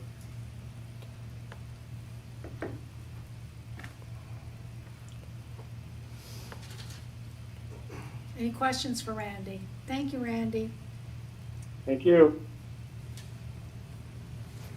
Okay, then moving on to water, refuse collection, the compost facility. Doug? Okay, we have an authority meeting tomorrow night at six p.m. The street sweeper has been making its rounds through the borough. I'm not sure what the schedule is, if it's random or not. Maybe you know better than I do. They told us the best days are rainy days. Yeah, Obviously, they can't paint and do some other street-related work, so typically you'll see it running the most on a rainy day. right. So we asked Matt Allman, our street supervisor, if not only doing the downtown, but could occasionally the street sweeper device be run through the residential areas. And he's been trying to accommodate us, the borough, with that project. I think it's been pretty successful so far for him. And I see on here, joint meeting of August 2nd with the authority to hear presentation on one water plan. My feedback from the authority was that the authority has no interest at all in participating in the one water plan. The authority, as I understand it, maybe Buddy or Ralph can help me out on this, that we've, since day one of this one water plan, I think the authority has said that we're not interested in that plan. I just want to say several years ago, we had an opportunity for the same presentation, and after reading what the powers and their objects, I guess, are sort of your. Buddy, I had a text that it's hard to hear you Oh, I'm sorry. on the. I just want to say that the authority had the same opportunity several years ago to hear this plan from the system, what is it, Water One or whatever it's called. And we were concerned that by joining that plan, that someone else wants to tell us what to do with our water. Okay. The only thing I can tell you is Colonel Reynolds gave the spring to the residents of Bellefonte. He didn't give it to State College, he didn't give it to Center Region. And I think the authority is already committed to being a good conservator of this water. It was a unanimous decision not to participate, so. So let me explain to you what's probably going to happen. From what you heard a couple of years ago, the plans and the ideas have changed to some extent. And what they would like is have both council and the authority to attend to see what the difference is. There is no statement in the resolution that they were asking council to accept that says we have to do anything to it. It's just asking at this point if you are interested in helping to move this project forward, and whether or not at the end of it you say yay or nay. This allows you to have some say in what's going on. It does not say you're going to be committed or there's going to be anything that anybody else is going to tell us what to do. There's a very clear statement in it. So they're asking the water authority to attend to listen to what's being presented. I'm just relaying the message from the authority. They have no interest in I would say participating. the only thing, Doug, if you want to send us something, written information that's what's changed or what's planned, you take a look at it and then decide again, that would be the only thing. And my only conversation was with the chair when we went over the agenda for tomorrow night's meeting. And of course, he expressed concern, but I have it on the agenda, so that's the extent of my communication. So, it's an invite for you to attend the meeting on August 2nd. Well, So you can listen. I guess Doug and I'll be here one way or the other. Yeah. And to see, and this was being presented by Paul DeCack, who's the vice chair of the Watershed Commission, and Bill, what's Bill's last name? I'm blocking on it. Anyway, Bill Sharp, yeah, is going to be doing the presentation and talking about what is, and we'll be able to answer any questions from the authority or the council at that point. I don't have the answers for that, I just know that that's what's happening. Okay, I'll do my best to relay that. I want to ask a question. Years ago, I was on the board for the Upper and Middle Susquehanna River Commission, whatever you want to call it, water commission, I can't remember the exact name, but there was a statewide water plan Yeah. proposed back then. But after I was off that committee, I was on there several years, but I don't remember whatever happened to that plan. Do you have any information? They were gonna revise it or update it not too long ago. So they are revising it. It is there are 3 divisions of the Susquehanna River Basin. I think we're in the upper Susquehanna. Yeah. Yep, yeah. And they are looking in general at having these one water plans throughout the region because they believe that it will help the entire Susquehanna River Basin improve their water quality. Back then, I think they were trying to inventory water systems, see Yeah, how so much that's water what- there was. That essentially is what phase 1 of the Spring Creek watershed plan was. Phase 2 was something to do with how we might go ahead with actually creating a plan. And this 3rd phase that they want to do a presentation to you for is their thoughts on how to go about creating a plan that has, at this point, we don't know what it would look like, but it would help you to want to see which municipalities want to have a say in what's going to happen. That's my At what understanding. cost to the borough? Nothing. Oh, no. Wait a minute. No. No, I've Doc- watched the meetings, Joanne. There is concern about costs. Look, I don't want to get into Okay. details, as Brandy has said, Okay. but the resolution specifically says that if a municipality does not want to put a penny into this, they don't have to. That's where my So statement's why do we need to be in it? I don't know. My concern is just like the MPO, if you want to get a road done around here, you're going to have problems because all the votes are up there.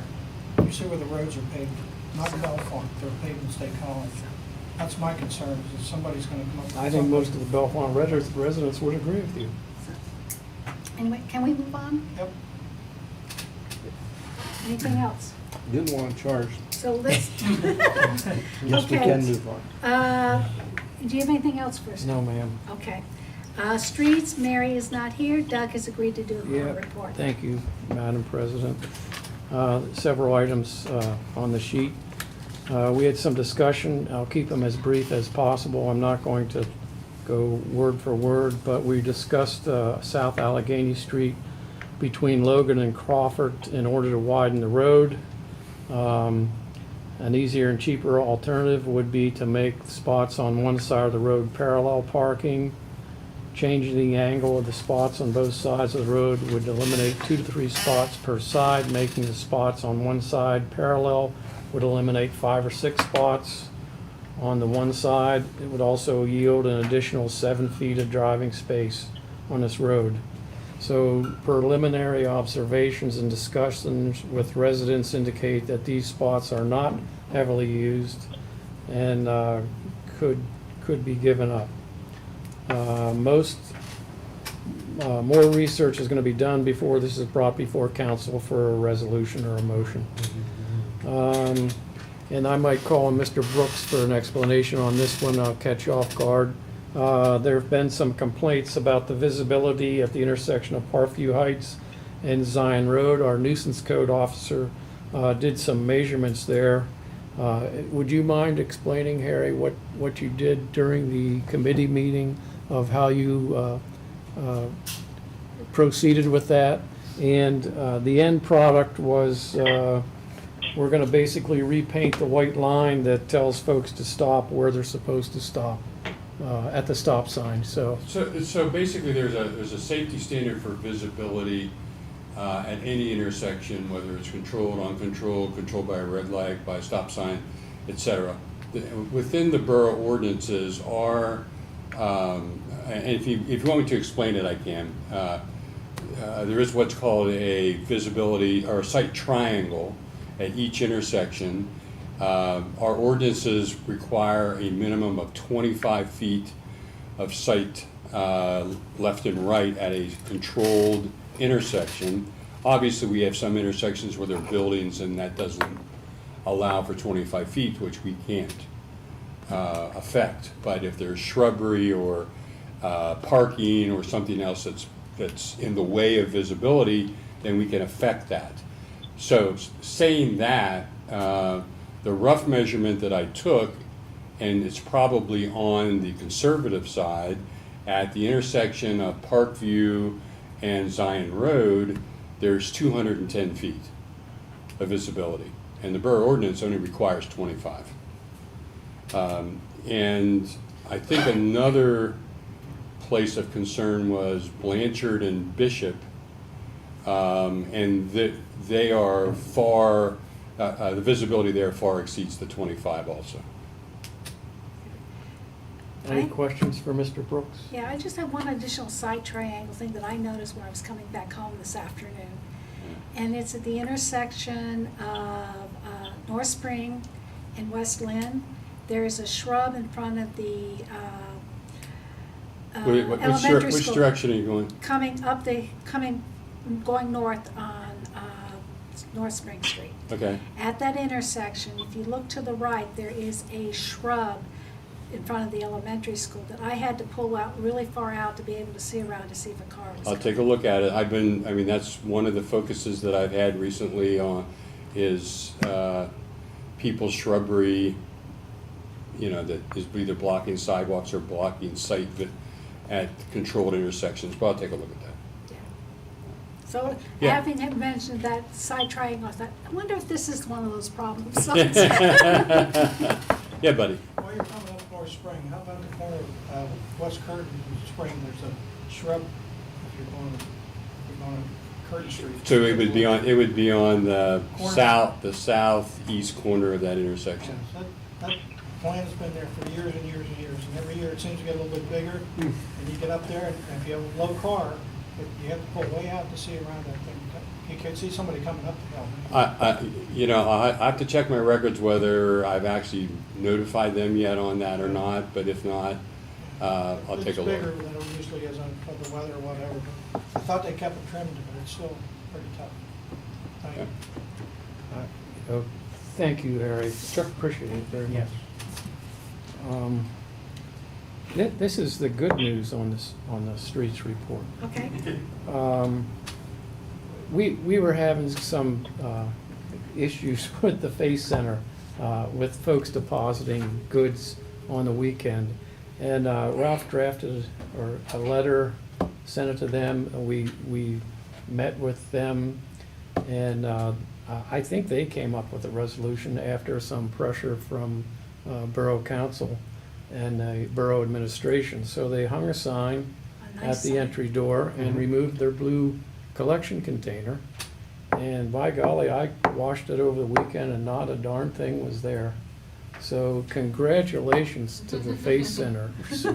Really a super job, we couldn't ask for anything more, and the response from them was fantastic. So I'd just like to say thank you to the Faith Center for So taking would care I, of it. because it looks so much nicer. Absolutely. Well, I think Nicole needs to hear that because I talked with her today and She was asking me, what am I supposed to do? I Well, put a sign up, they, so. they did, I'll pass the congratulations on to her. it worked, and tell her, Yeah. I'll buy her a cup of coffee or something. All right, I'll take care of that.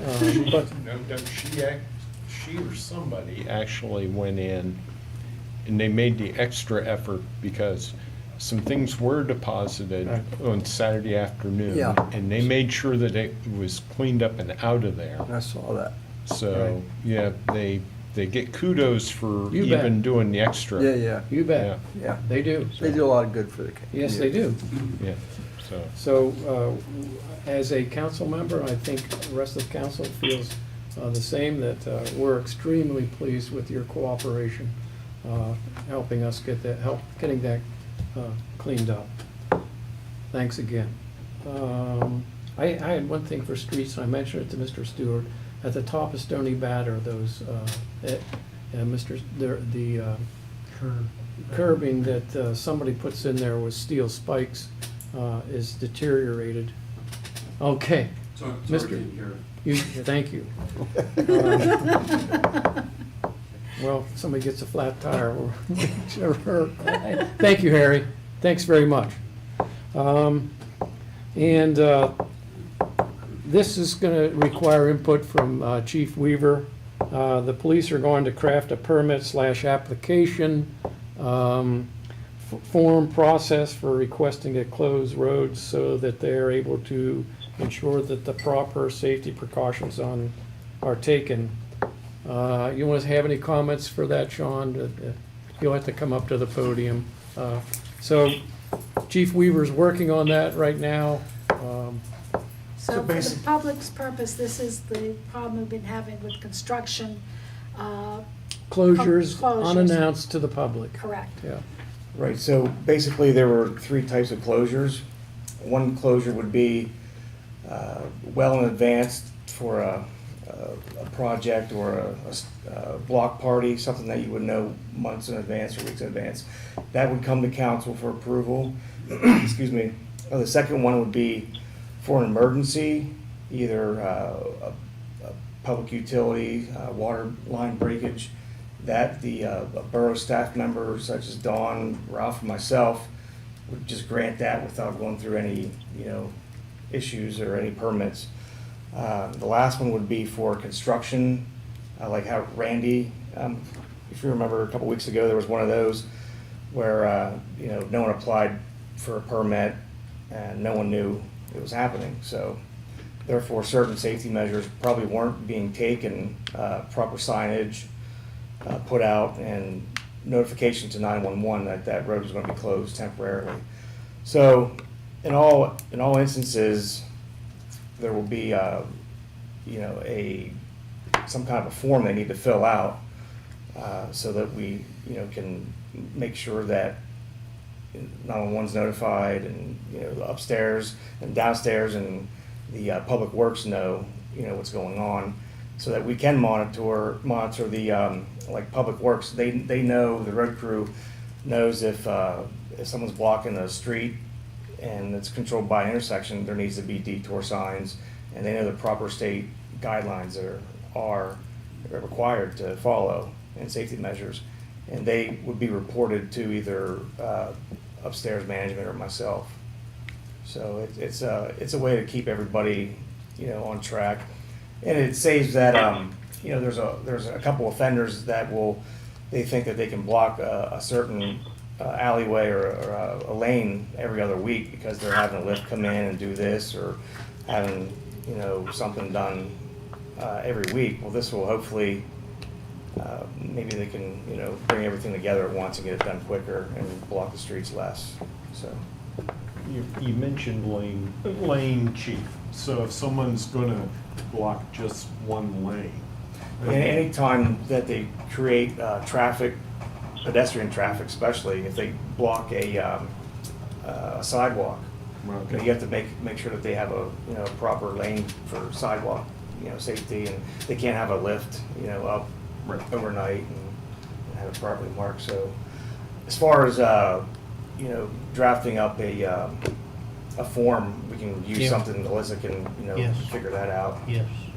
And there will be and the big thing is that it puts the burden on the person who is, wanting to close the street, puts the burden of, making sure that they follow the safety, they need to know the safety measures they need to take.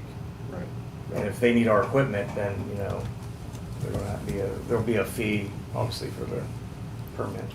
There was some discussion in the streets committee meeting about whether those kinds of permits should come through council or not. We Yeah, all they should. figured, and we all perfectly agreed that this is more of Right. an administrative. It's more of a thing, staff thing. Because this is something that will come up, so for example, if I'm netting gutters on my house. Right. If they needed to have something to put there, they might not know what particular day they're gonna do it. Why would we bring that to council to do it? It just makes so much more sense to have Sean or Ralph or Don approve that to go ahead. Right. And the problem we were running into was, they might not have talked to me or Ralph or anybody, and they've done it in the past, and it was okay in the past, and no one was notified, and there was no, paper trail of it, so. Pretty simple way to This is keep where track our of alleys are everything. all called lanes now, right? Where the whole lane is closed. Yes. There's no alleys. Well, but buddy, what I was talking about was Travel lanes. blocking, Yeah, I the understand, travel but I lane think of the the street. complaint was the whole lane was closed a couple of places. Yeah. Yeah. So, Thank you, Chief. Appreciate Thank it. you. Committee also met with some residents along Allegheny Street.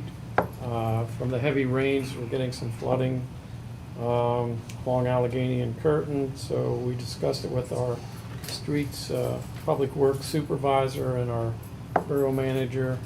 And I think we're gonna be able to resolve that issue with some curbing during the repaving of that section of Allegheny Street. Yes. Is that fair enough? Yes. We also looked at a similar issue on Allegheny Street in front of the elementary school. It's a little more difficult to manage, but I think our street supervisor has a solution that he's checking with PennDOT. PennDOT said okay. So we're gonna build a driveway curbing that we hope will direct the water to the storm drain where it's supposed to go. And like everything else, it's an experiment sometimes, so we're making our best attempt to resolve that one. In addition, we visited with Sean Thompson, the director of the YMCA. Some of his patrons had some issues with some spaces that we assigned to the county. We're going to work with both the YMCA and the county and see if we can relocate some of those spaces to make it a little more convenient for the patrons of the YMCA. There is some issues with that, though. We chose the spaces that we did because of the locations of the sign, that we wouldn't have to put signs into the pavement of the next rows, Right. which destroys the amosite and also makes it a little more difficult to do snow removal. So we're still considering the best options for that. Right. And that is in process right now. Anything else? I have one thing, at the risk of prolonging this streets report, but I want to go on record. I think the segue is perfect for what you just said. My observation in the last month or two, we've eliminated 19 parking spaces downtown. And I think in the beginning of your report, you made some suggestions that we may eliminate a couple more on South Allegheny Street. I had warned early on that there would be people that will be contacting us about this move and the number of spaces that we're eliminating downtown. I think we found that when we were contacted by the director of the YMCA, and you guys met with them, and it's very nice, and I'm glad that's all going to work out. But nonetheless, we're moving those spaces. We're not bringing them back. There's still 19 spaces that have been gone in the last couple of weeks. Well, And if we continue to eliminate spaces, we may as well close off downtown Bellefonte to traffic. Well, And I just want to go on record. Okay, I'll go on record as saying, we did get some positive feedback in the elimination of the 7 spaces at the Diamond. There was actually Well, some there's- positive feedback of what might be created with the elimination of those spaces. Yeah. And to There answer your won't be question. parking spaces, though. Hmm? There won't be parking spaces. No, That's they what we're won't, talking about. but No, they won't be. That is That's true. all, I haven't talked about positive or negative. I'm just saying we're eliminating parking spaces, and I want that to be noted of this council. Okay. Point well taken. The 5 or 6 spots, I don't think we're only gonna eliminate 2 or 3 spots in the reconfiguring of, on top of Allegheny Hill, which will make it safer for all residents. So, there again, we go safety or parking. Which one do you want? Handicap spots I up guess, there. I guess you can do both. Won't be any handicap spots up there, I bet. No. Probably not. Oh, there will be. No, not up there, I don't think. Just saying, it's pretty tough on the hill. Yeah. Greaseville. I have something for Streetsway, but I hate to beat a dead horse here, but the people on West Curd Street keep asking me when they're gonna get relief from these terrible road conditions they've been had for at least 9 months now. No, we're not. We're not doing anything with that street. It's staying just the way it is. It's a speed Wow. control issue. I'm telling you, if you travel every day, and I travel But almost every day. we absolutely agree. Right now, our street supervisor is in negotiation with Allegheny, or the Columbia Gas, and the hope is that we're gonna resurface it from Allegheny Street to Water Street. That's fine, but when's it gonna happen? That's what Well, we, they want a date. at the meeting on Friday when we looked at that stormwater issue, Matt was there, and he said that he was having a meeting with them this week to get some dates. So we haven't heard yet. Yeah, it's Well, two other questions about the same thing. One, the road cuts across the road, Ralph. I understand the ordinance was, before I left here, they had to make a 4-foot cut across there, not an 18-inch cut. So what happened there? I'll have to check with Matt. Well, I think what the ordinance said 4 foot, because I remember changing it, and the council was changing it. I'll have to check that out. Because we complained about those big dips. Yes. Get them in there and let them pave a 4-foot Yeah. section, which makes it much easier. The second part of that, I want to know, of course, if East Curtin Street's going to be done this year, which I don't know that yet either. I'm asking the borough to have Columbia Gas, somebody to attend the meeting, give us a milestone schedule as to when the project will start, when it'll finish, and when the repaving will be done. I'm afraid if they do like they did on West Curtin, we're gonna be into this next year, middle of next year before we get paved after this thing. And they probably won't start until winter again. We have East Curtin on the radar for next year's paving. And I agree with you, buddy. It's a good idea to have We used to call Columbia somebody Gas. from Columbia Gas and have them come in here and give us a We schedule. can. I think we still I think can. all the local people aren't here anymore. We used to have local people that would come in and tell Yeah, us I all the understand that. time. Well, if they still have representatives, let them come in here and lie to us in here, face to face. I think we can make that Yeah, contact. we can get them in I think we here. ought to. I mean, it's just absolutely ridiculous. I If I agree. was those people, I'd be calling the borough every week. Yeah. Thank you. Yeah, but just, it's on the radar. Yeah. West Curtin, Matt is in negotiations with them, and I would suspect it's going to be a repaving from Allegheny to Water.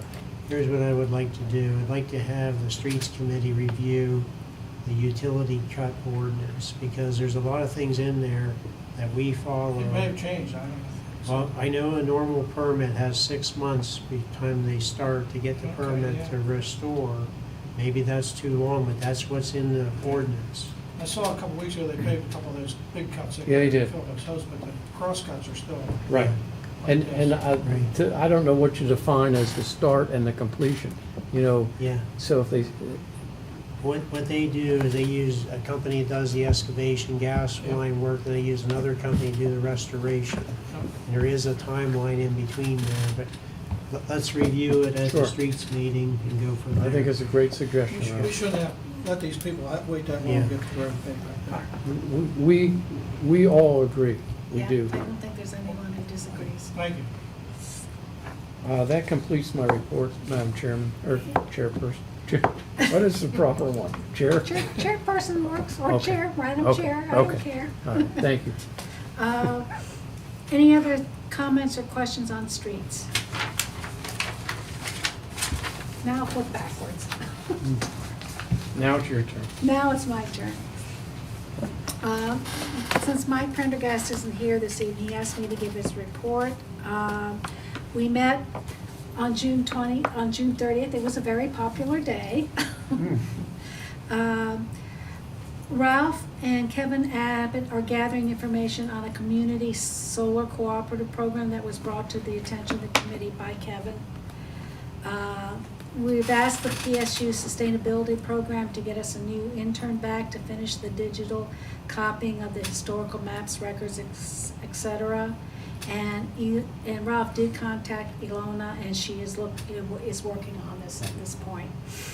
From the PML Sustainability Conference, we talked about our zoning ordinance on the solar ordinance, and PML suggested we look at what we said about permeable surfaces, and we're perfectly fine on that part, but what we're not fine on when we would look through it is that we're currently limiting solar ground solar arrays to 1,000 square feet per property, no matter the size of the property.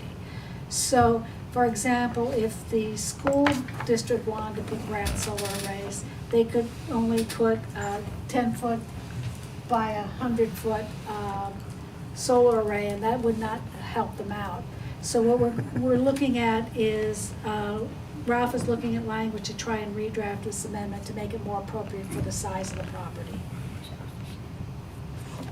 Then we looked, the PMA Sustainability Certification Program has new categories. Bellefonte will be a beta testing for this, and once the certification comes in, we'll have 3 years before we need to be recertified.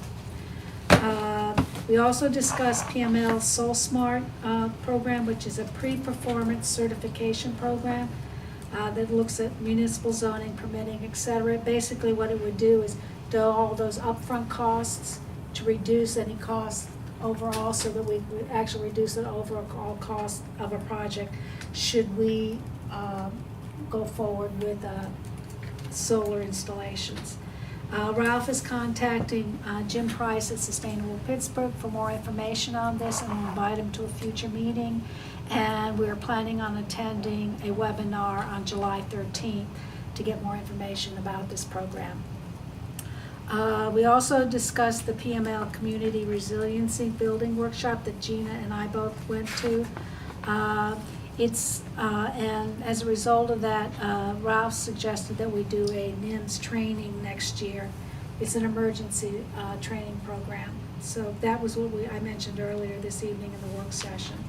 And finally, with the ICLEI cohort training program, we've been paired with State College, and we have an upcoming meeting either July 8th or 9th with State College and ICLEI to work out some issues.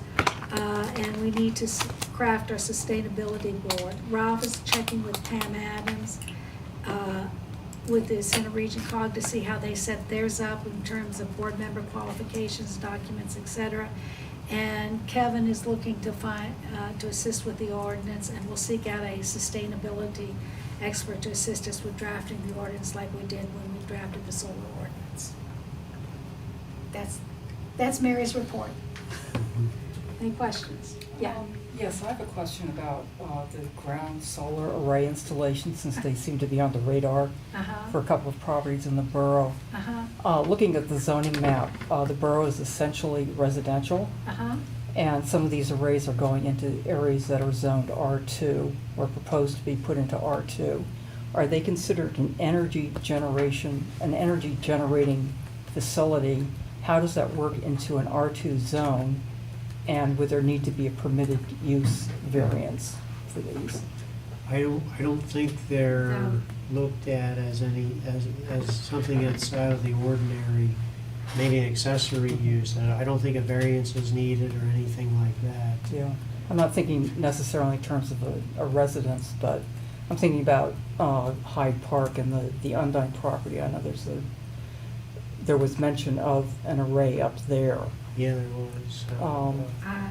And that's zoned R2, even though the Yes. building that's there is a private club. Correct. So that would be another question. If you have a conditional permitted use on a piece of property, can you have a second conditional permitted use on the same piece of I property? don't know. Well, it's a non-conforming use. The Okay. Hyde Park, catering facility is a non-conforming use today. And I don't see a problem with the solar arrays as long as the size is increased to allow for a larger array. I don't think we distinguish how the energy is used by right there on site, or whether it's, put back into the grid or what have you. And what about setbacks? That should have been addressed in the solar ordinance That's we have already in on. the ordinance. Okay. That's already in the ordinance as far as I recall. The reason this was not addressed earlier is that when the solar ordinance was created, there was this whole section on commercial solar arrays for large solar arrays. And we figured because we were landbound, there's only a few places in town that we would even consider having something relatively large. And so when we eliminated that section of the ordinance from the model, we forgot to look at the size based on property size, and so that's what we're going to go back and look at now. So in R2 where I am, there's no way that I could put in more than 1,000 square feet. Right. But there may be a 5-acre property, there's only one or two of those in town, that 1,000 square feet of solar array might not meet their needs. And to help those particular property owners, and specifically thinking of the school district right now they can't do that. They might be able to do this if we revise the ordinance a bit. All right, thank you. I subscribe to this University Area Joint Authority solar project. And I received this email on June 30th, and I don't think it applies to boroughs, but let me read it to you, because I didn't research it any more than reading the email. Thank you for signing up to find out more about the potential UAJA residential solar pilot program. Unfortunately, the program will be delayed indefinitely and may not be able to happen at all. UAJA has been evaluating legal issues for the past year, trying to find a way to make the program happen under existing rules and regulations. It now appears that the legislative solution will be required. A solution involves a change in the Pennsylvania Municipalities Authorities Act, which governs actions of municipal authorities such as UAJA. It is likely that a change in the law will take more than a year to accomplish. We encourage you to evaluate other options for deploying solar on your property. So I didn't go any deeper into receiving the email. Yeah, I don't know anything about that part, but I think this Soul Smart program that was mentioned in PML, Okay. it may be something that's an alternative to what UAJA is talking about. Oh. So that's why we wanted to attend this July 13th webinar. Okay. That was interesting email. I just wanted to ask, on a larger array, we have a commercial type array or whatever, how does that affect the real estate tax? I don't know the answer to that. It's an improvement. That's what I mean here. So I would think that your taxes would go up, Well, unless you're a non-taxable property. so when I put the solar panels on my house, the insurance company raised the value of my house. So the next time it gets reassessed, sure my property tax will go Well, up. I'm just thinking about when you said about the Undone field up there, so if you had a large array up there somewhere, and they're basically non-profit, Yeah. but the fact that it's more or less a commercial type Yes. size. They, obviously the firehouse is probably not taxed, but I'm not sure about the Lambert Hall property. If they'd ever sell that property, it would be for residential lots, would be my Yes, guess. yes, So that's still available for them, somebody to put in there, even if they did put solar in. yes. Because I thought I just read yesterday that solar arrays are only normally 20 years, good for 20 years. Yeah, that's true. Okay, any other questions on this? See, okay, let me quickly finish the. You didn't want to mention your road tax. Hold on just one second. There was a little bit more. There's standing meetings will be the Wednesday after a council meeting. So the next meeting will be this coming Wednesday at 4:00. There was an APPI advisor newsletter in your packet, just for your review. And again, there's a focus on energy newsletter from DEP for your review. And I think what John is talking about is, going back to the electric vehicles for a second, is Well, that. yeah, let me jump to it. There was a proposal for a road tax. No. Yes, there was.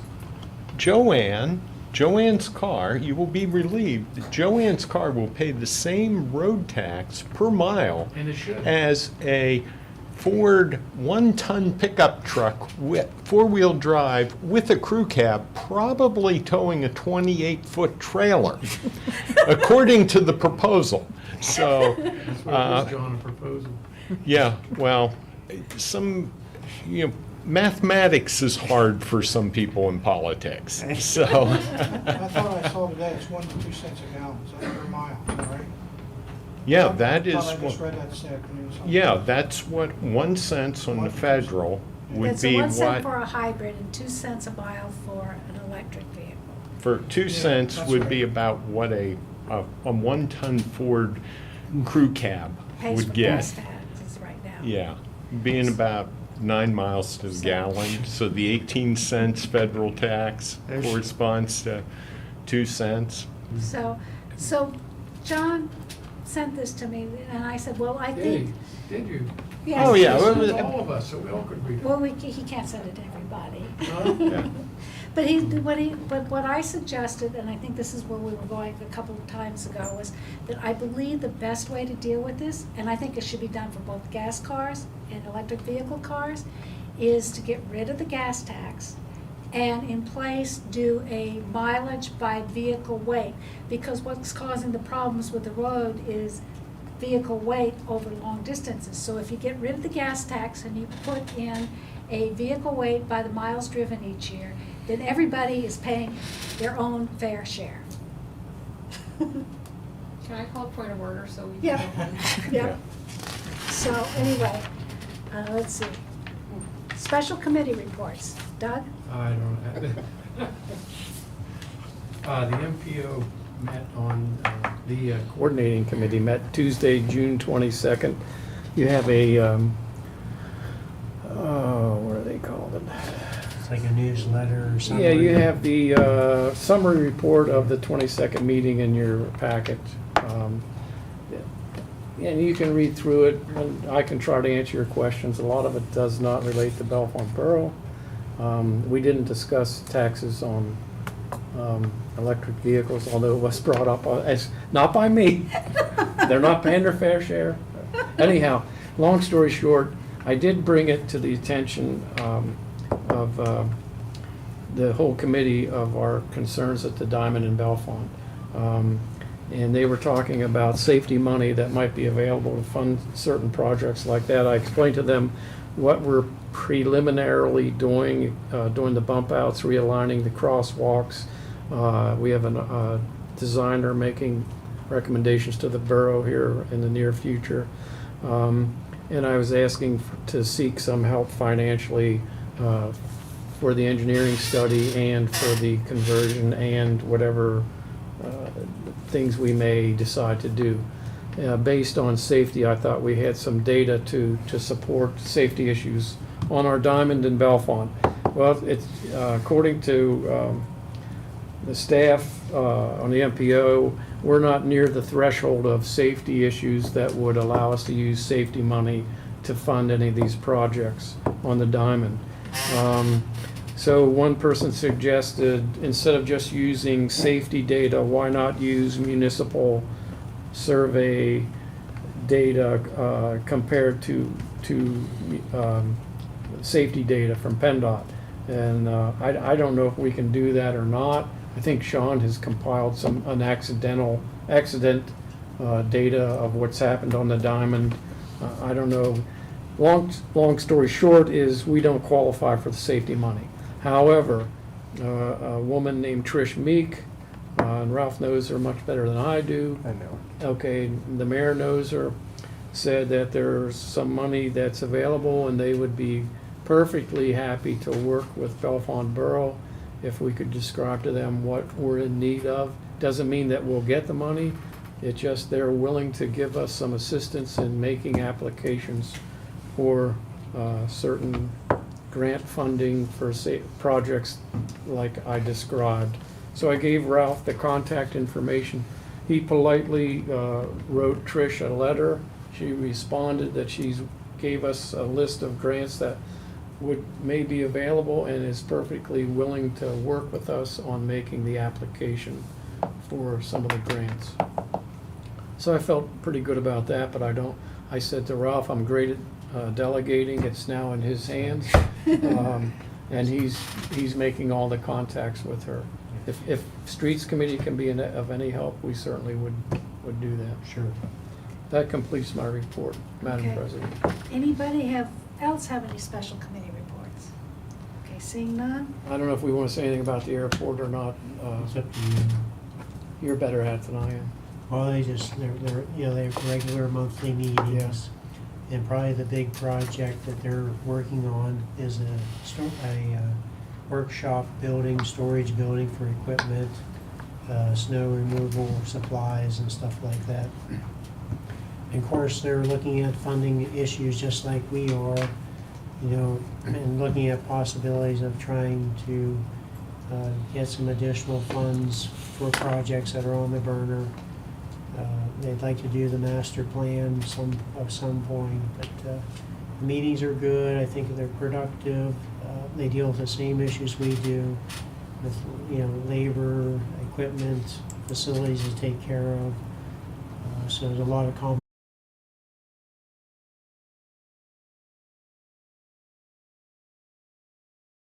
And we're seeing an increase in parking lot usage. So our activity is starting to increase. And there are a couple of special flights, one to Nashville, Tennessee by Allegiant. I think it's in October. I better not say. It's but for it's the football game.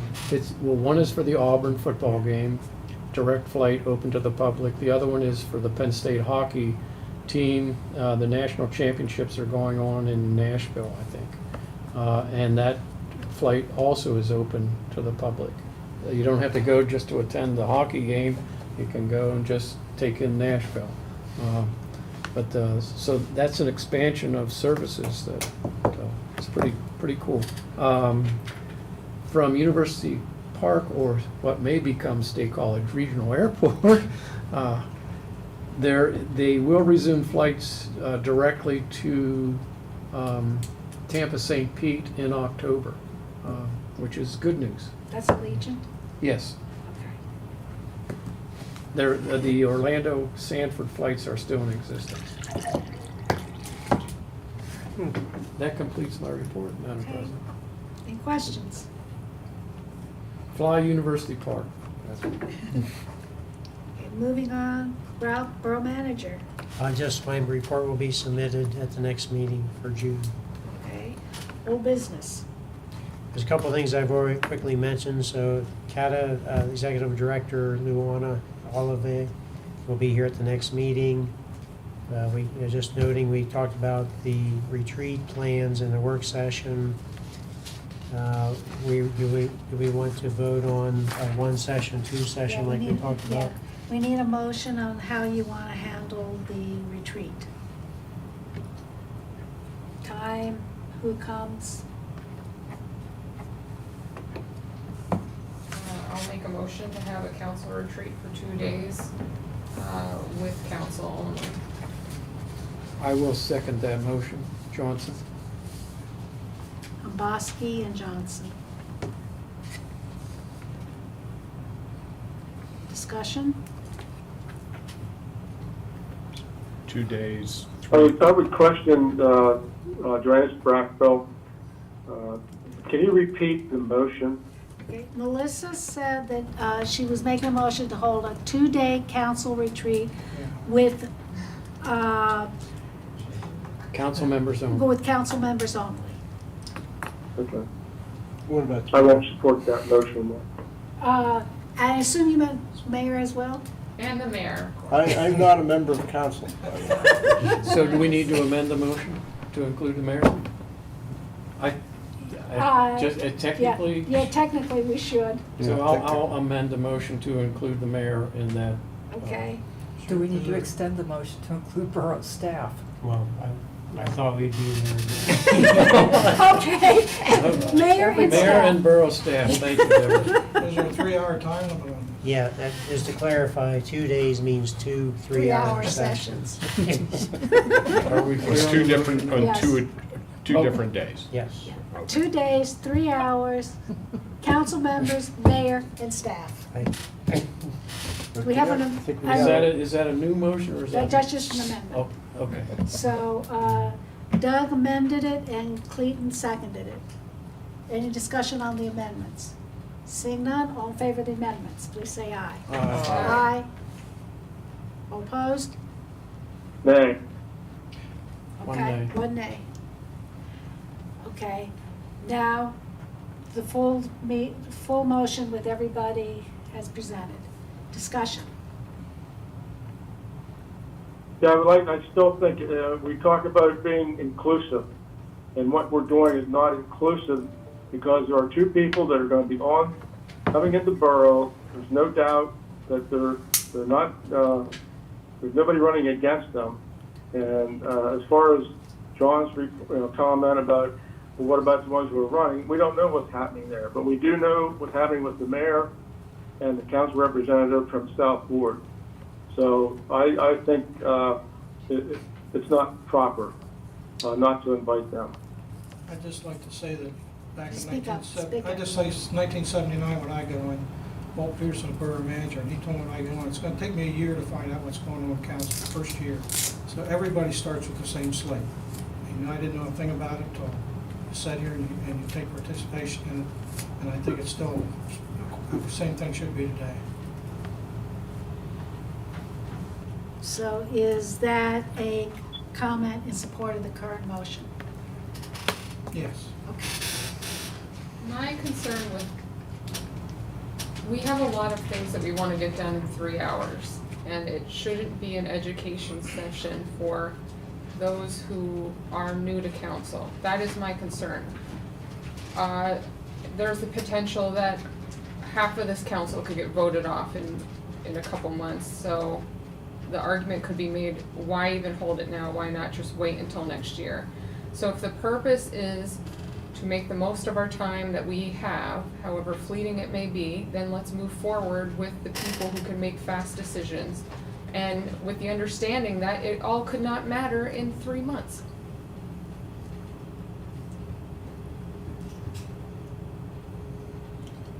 Well said. I have to agree with